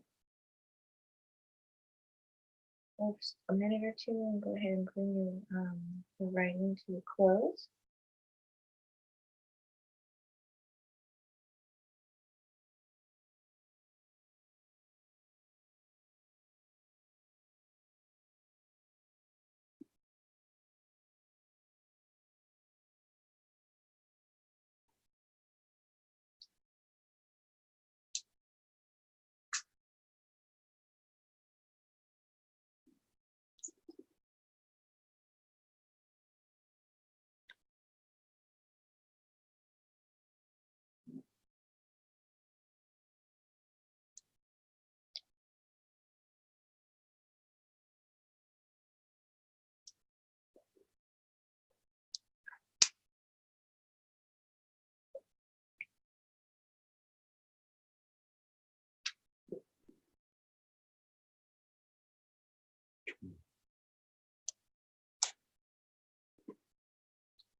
Okay, let's just go with a little bit of like, and I don't necessarily need the full entire like story that goes along with the intention. A little bit of background is good, but let's just go with like a couple of different intentions if you're willing to share.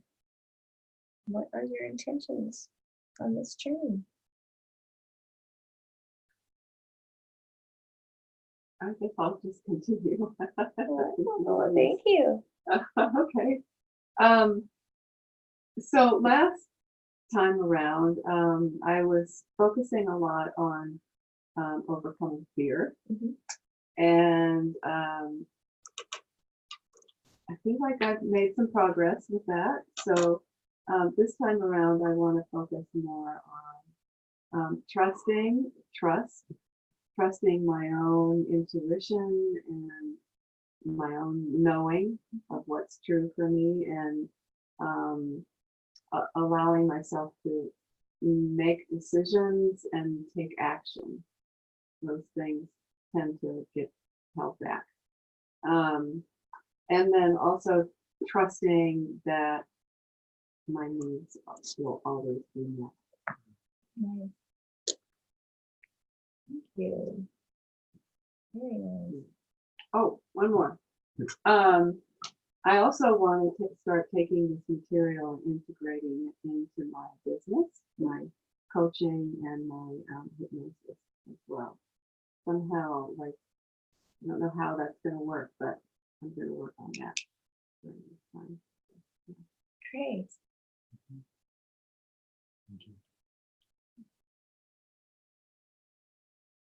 Who else has some intentions on this journey? Anybody else want to get something out of this? It's just me. Oh. I can go. Yeah, I think okay. I guess I have several. I'd like to learn as much as possible. I'd like to be vulnerable if I can, and if not, practice being as vulnerable as I can, because it's a pretty difficult thing for me. To be a better person by letting go of some of the past experiences I've had, whether it's things like regret or being angry, holding on to things like that, and attached to like loss or experience that was negative. One of my intentions is to have as much fun as I can and laugh with everybody and enjoy it as well. And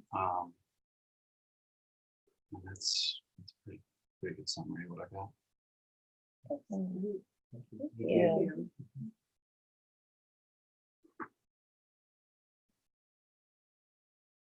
Anybody else want to share any intentions?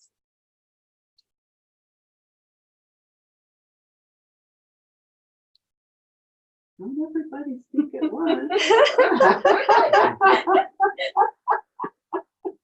helps to say it out loud because Yeah. you get witnessed Mm. and it gets manifested. Speaking it. One of my intentions is to learn to use my voice. So musically and in life. Last journey, I finally found my voice and I was a very big aha moment. And now I'm like, you know what do I do with it? So that's a big one. Another one is to become work towards becoming financially independent and having my son that's going to be okay. I know that's something that everybody struggles with, but I've been living basically with a trust fund as a trust fund kid, and so like the horror story my parents always told me is like, oh, but you have no money, and then you have no money, you have no money, and then it's like, I'm just trying to like, you know, it's gonna be okay. I don't need it.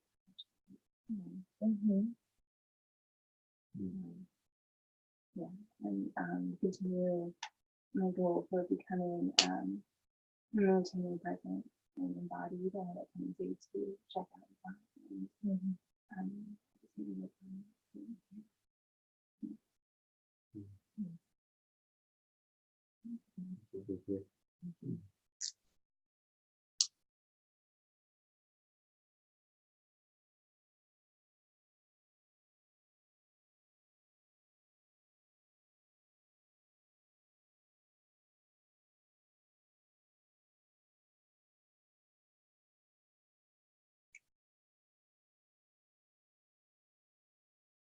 Okay, are you having any intentions you'd like to share with us? Certainly. My intention is to ground in the ancient ways of preparing a young person to inhabit the entireness of their humanity. To myself become wholly human, grounded in this vessel and on this plane, present in my body and in this material existence, generative and balanced and in tune with nature. I intend to improve my character and discipline. I intend to utilize these templates in my schooling. I am going back to school and just started a week ago with my master's program through Gaia University. And my intention is to do a podcast that is based on essentially everything that is required to become an embodied human elder who is capable of teaching the younger generation what is required to become an embodied human elder. And so I'm documenting my own process of learning those things and involving the next generation, bringing in young people to interview older people,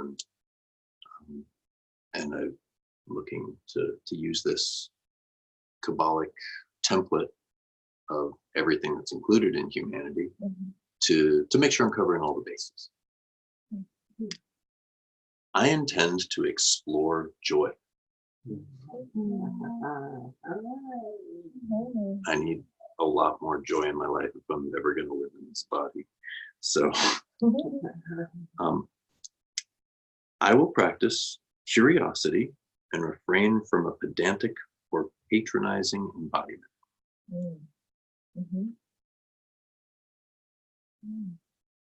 Thank you.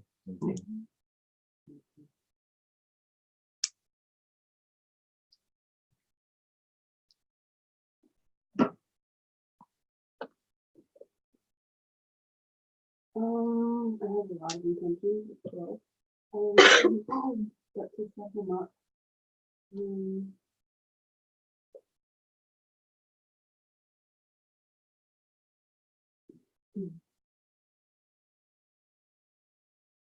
intention is to open and soften and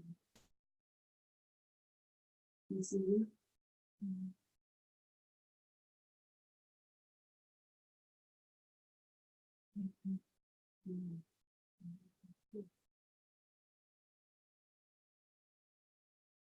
So what are some of the thank you very much. What are some of the qualities that you think that we might need to bring along with us to achieve these intentions? So my intention is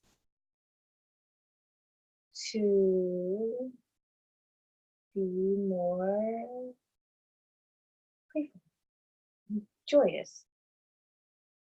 What quality might I want to bring along with me that might help me achieve that?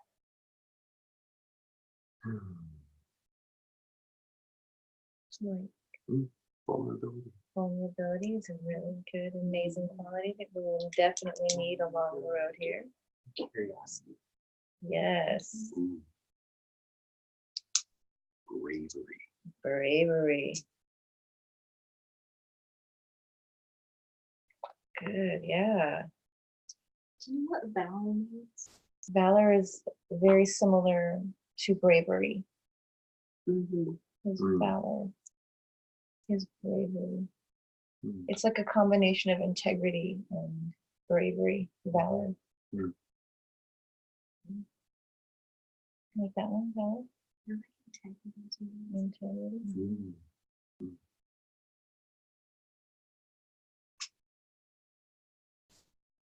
I think we might need a little compassion. Yeah. I thought we might need some compassion. Receptivity. Definitely, yeah.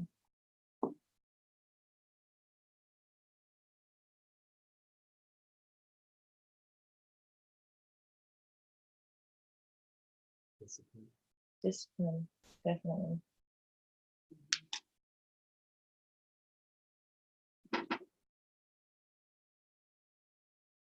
Humility. Humility.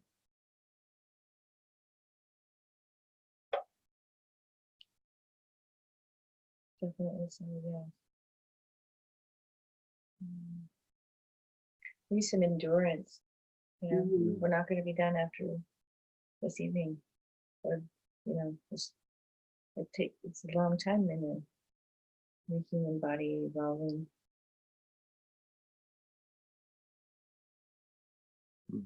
Kindness. Kindness.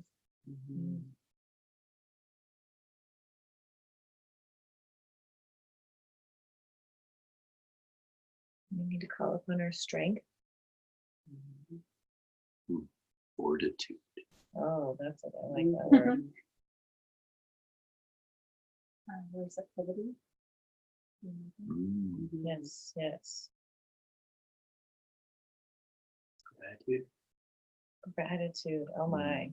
That one is so powerful. Like, yeah. Gratitude is amazing.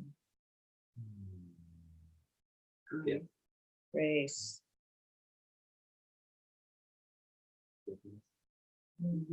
Forgiveness. Awareness. Oh, yes. That is definitely going to be necessary.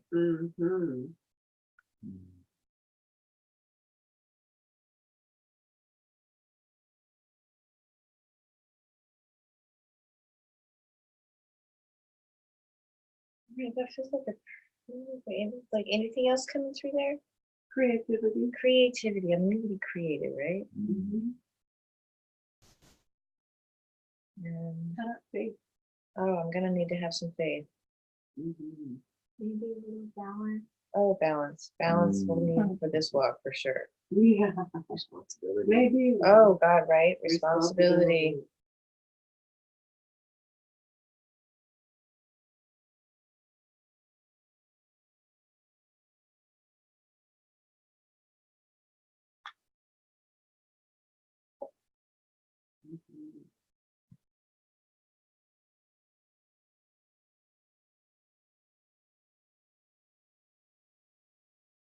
Okay, that feels like a pretty good list to me. I'm going to read this back to you guys. And Proactive. proactive, right?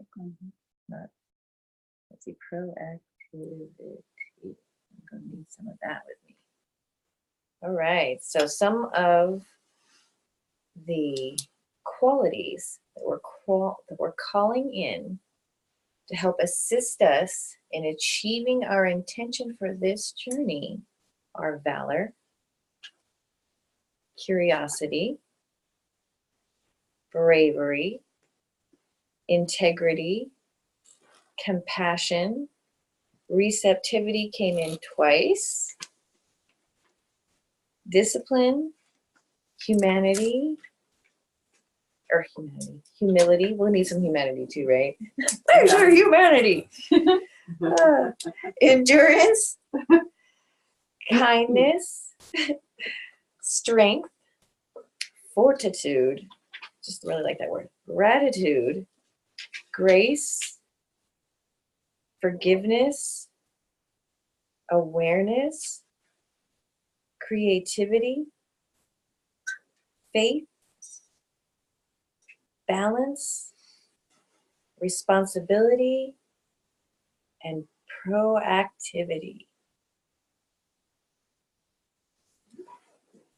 Everybody take a thought on those really quick. I'm just going to pop in with Cree. I want to ask her if there's something I want to ask her she wants me to do tonight or wait till tomorrow morning. So everybody just feel those words, and I will read them again one more time when I come through. Or if Blood, if you want to read through them one more time for me, so if anybody wants to write them down and they give you a chance, so they can. Be right back.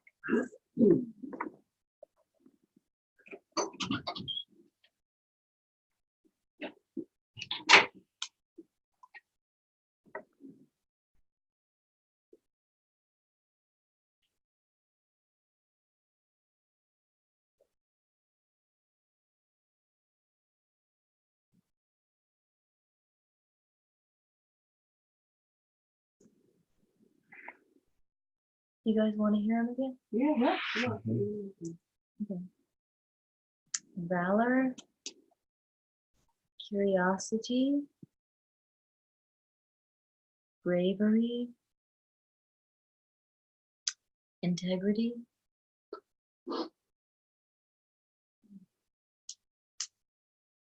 compassion. She wrote in cursive, Theodore. Receptivity, discipline, humility, endurance, kindness, strength, fortitude, gratitude, grace, forgiveness, awareness, creative, faith, balance, responsibility, proactivity. Thank you very much. All right, I just wanted to make sure that Karina didn't want to specifically be here when we selected our name. Each and every time that we go through this journey, we call in different, because of the different energies and people that are in here, we call in different intentions, which in turn leads to different qualities that were required to ascend through the tree of that group. So I'm going to write all these down, and we're going to narrow this down to like less than 3, 2 to 3 qualities, and from there we will create our name. So this is a little fun game to end the evening.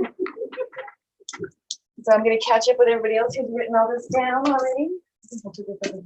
I'm right-handed. Okay, so we have valor.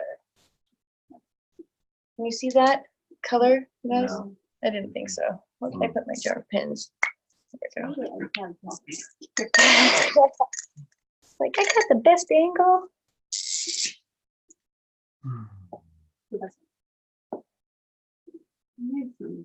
It's O-R-E-R. Valor. O-R-E-R. Okay. So we've got valor.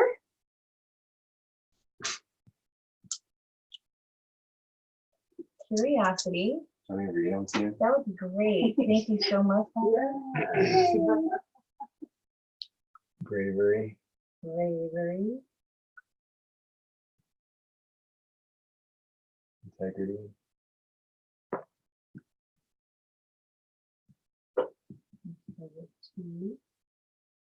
compassion,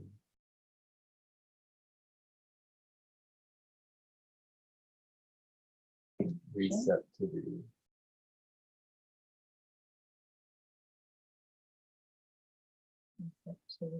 discipline,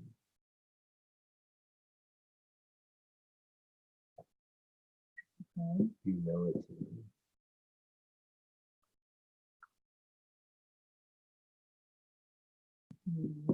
endurance,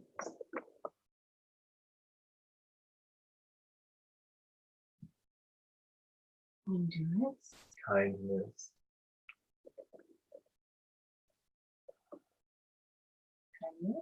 strength,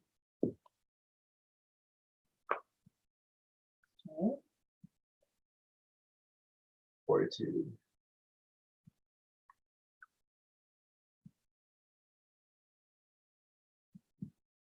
gratitude,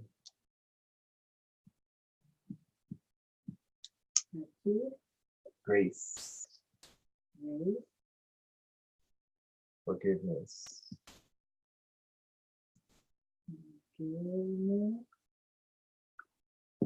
awareness,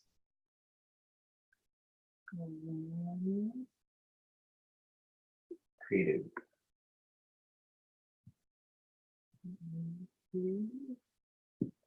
faith, balance, responsibility,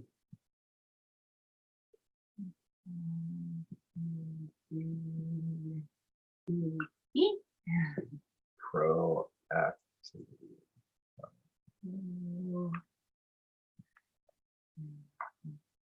Okay.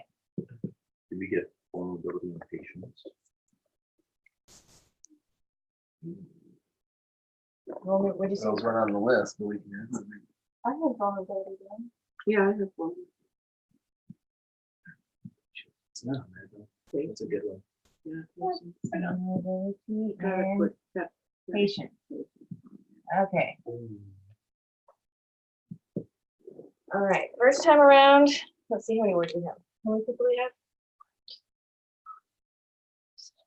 Are we voting on this? No. We don't get to go just the 5?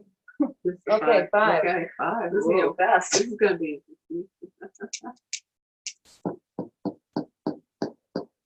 Yeah. Okay, everybody gets 2 votes the first time through. Okay. Okay. Who wants Valor? For Valor, that one might be going, girl. I know. Okay. That just reminds me of the poem from Dragonheart. Curiosity. Ooh, nobody's curious. Bravery. Yeah. 1, 2. Integrity. Got that one covered already right now. Yeah. Compassion. 1. Receptivity. Discipline. 2. Humility. 1. Endurance. Balance. Vulnerability. Woohoo! We're whipping through this like nobody's business. Kindness. Strength. 42. We have to vote twice. Yeah. It's only halfway through the list. Okay, I'm just saying.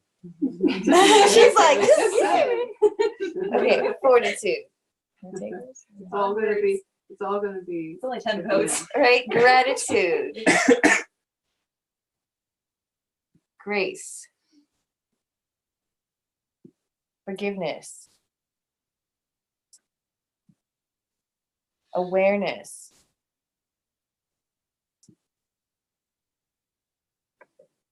with the energy of being creative or creativity, faith,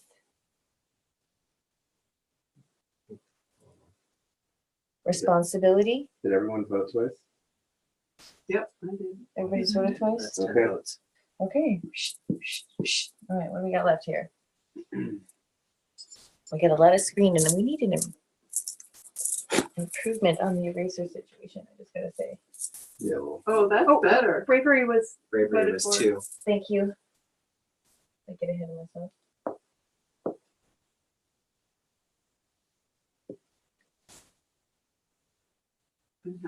I had 2.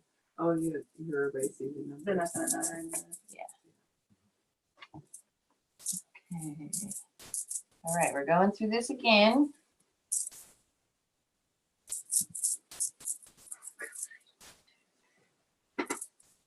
Okay. there's numbers next to creativity. Yeah, we'll get better. All right. I have 2 votes again.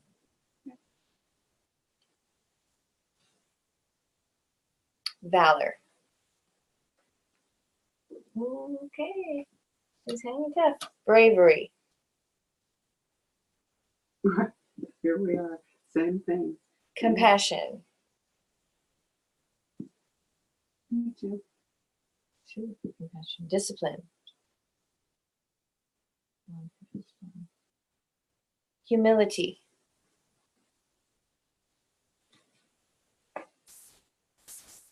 Forgiveness. Creative. Faith. Okay, all the ones are going.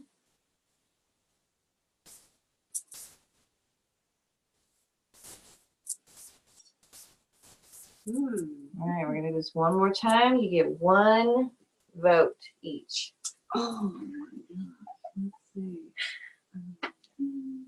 And if anybody is okay, and we'll after we do the vote, if there's a close tie or anything, or if anybody wants to like give voice to why they chose or how they, because we can convince a little bit of like, hey, did you ever think about it like this?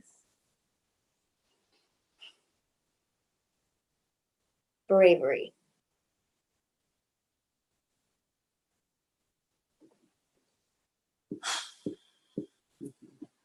Compassion. Creative. Okay, we are.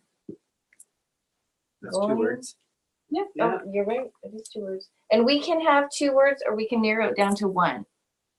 So we can be, like the brave, creative something, or bravely creative, or Creatively brave. creatively brave. Yeah. Brave creators. Oh, there we go. Brave creators. I like that. Right? Brave Valorously creators. creative. Just Huh? saying. Okay. Right? Valorously creative. Yeah.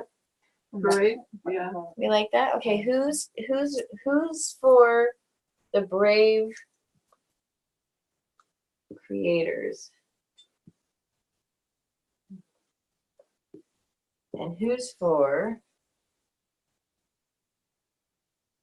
bravely, let's see, Creative. bravely creative? And who's for creating bravely? Ooh. Ooh. All right, this is gonna be, I'm feeling like this is gonna be our last vote. The brave creators. Okay. I'm gonna vote for that too. Okay, 2. Bravely creative.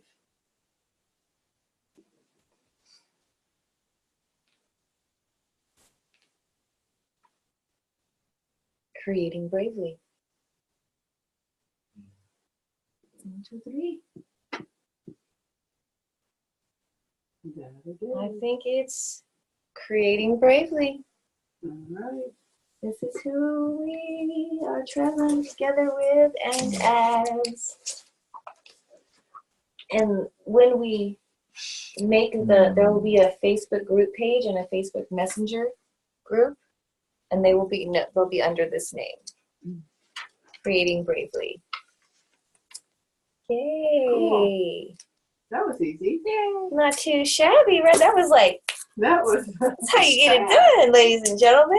Is there anybody that hates that? Or like really doesn't resonate? It's like having difficulty. I was surprised we didn't do the opposite of, or thought about creative braves, but Oh, I like that. Creative Braves. Feels a little Renaissance. race appropriation. I'm with you. I'm Yeah. with you. Okay. That, the term brave is not specifically associated with any tribal nation that I'm aware of, but it is used oftentimes to describe indigenous people. Yes, it is. It is. Yes, it is. I would have some trouble with that I myself. do like it. It's just I would feel somewhat uncomfortable. Creative Yeah. brave people, The creative brave ones. that would kind of, Is there any little tweakies we want to make? I'm open to arguments from all angles. You circled it. It's done. Oh. Maka said sorry. It's the law. Arian's done it. Maka's ready to eat something. Yeah. To eat something? Yeah. Or not? Oh, well, this is perfect. It's like 2 minutes till 10. Yeah. All right. Thank you so, so much, every one of you who are creating bravely as we journey through this magnificent tree of life that gives us like a template, a blueprint, a diagram, a path to follow of what it looks like to be human in a human body and not just survive, but thrive. 2 paths, the tree of life and the chakra system. Yes, yes, Yeah. Multiple maps. yes. Big gift. Mm-hmm. Does anybody have any questions this evening before we close the circle? I have a comment. Yes, darling. Sorry, the name. I like the name, but it's not a noun. It's a verb. So it describes us, but it doesn't say who we are. But doesn't that mean we're more than just what we are? Yeah, So it's manifesto just rather it's than just a little thing. It's a little thing. I'm okay with it. Okay. It's not, but it's You're wondering who's creating bravery? yeah. Who's creating bravery? It's like You are. We are. we are creating bravely. no, I know. But I'm just I'm but- saying we could call it we are creating bravely. Oh, We who create bravely? We who create bravely. ooh, we who create bravery. I like that. Yeah. See, because I could add 2 words in the circle and it would still count. It's gonna help you sleep better at night. Yeah. It's just a little thing. Okay, who's for we who create? Is it we who? Yeah. We who create bravely. Does that kinda feel like- more kinda like resonant? We are creating bravely. We are creating bravely.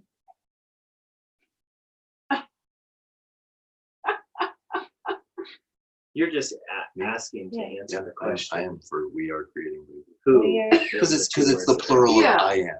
Yeah, And we just read this poem could about be like I, am. could be we. yeah. We create bravely. I create bravely. Well, we're a group. I like so that it's we- open like this because then we can each say what we want of it. Truly, okay. We're leaving it. That's my Okay. final answer. Okay, I told you I was okay with Creating it. It's an bravely. explicit.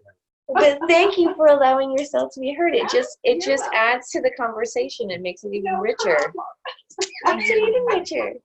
So if you have any problems with this, save it for 10 months. Yes, stop it. Don't do that.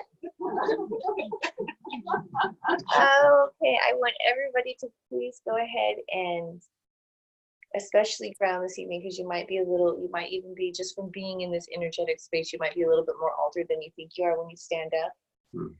So remember to drink water. If you need to get something to eat, please take really good care of yourself this evening and get some good sleep. If you're planning on taking your ritual shower tonight, go ahead and do that.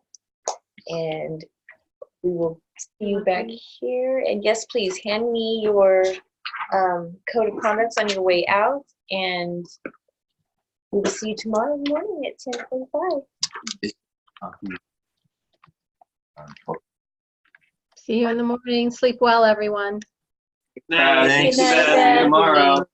See you tomorrow. Don't believe that there is yet. People took pictures of them, or we can. Oh, that's what it send you a was. Copy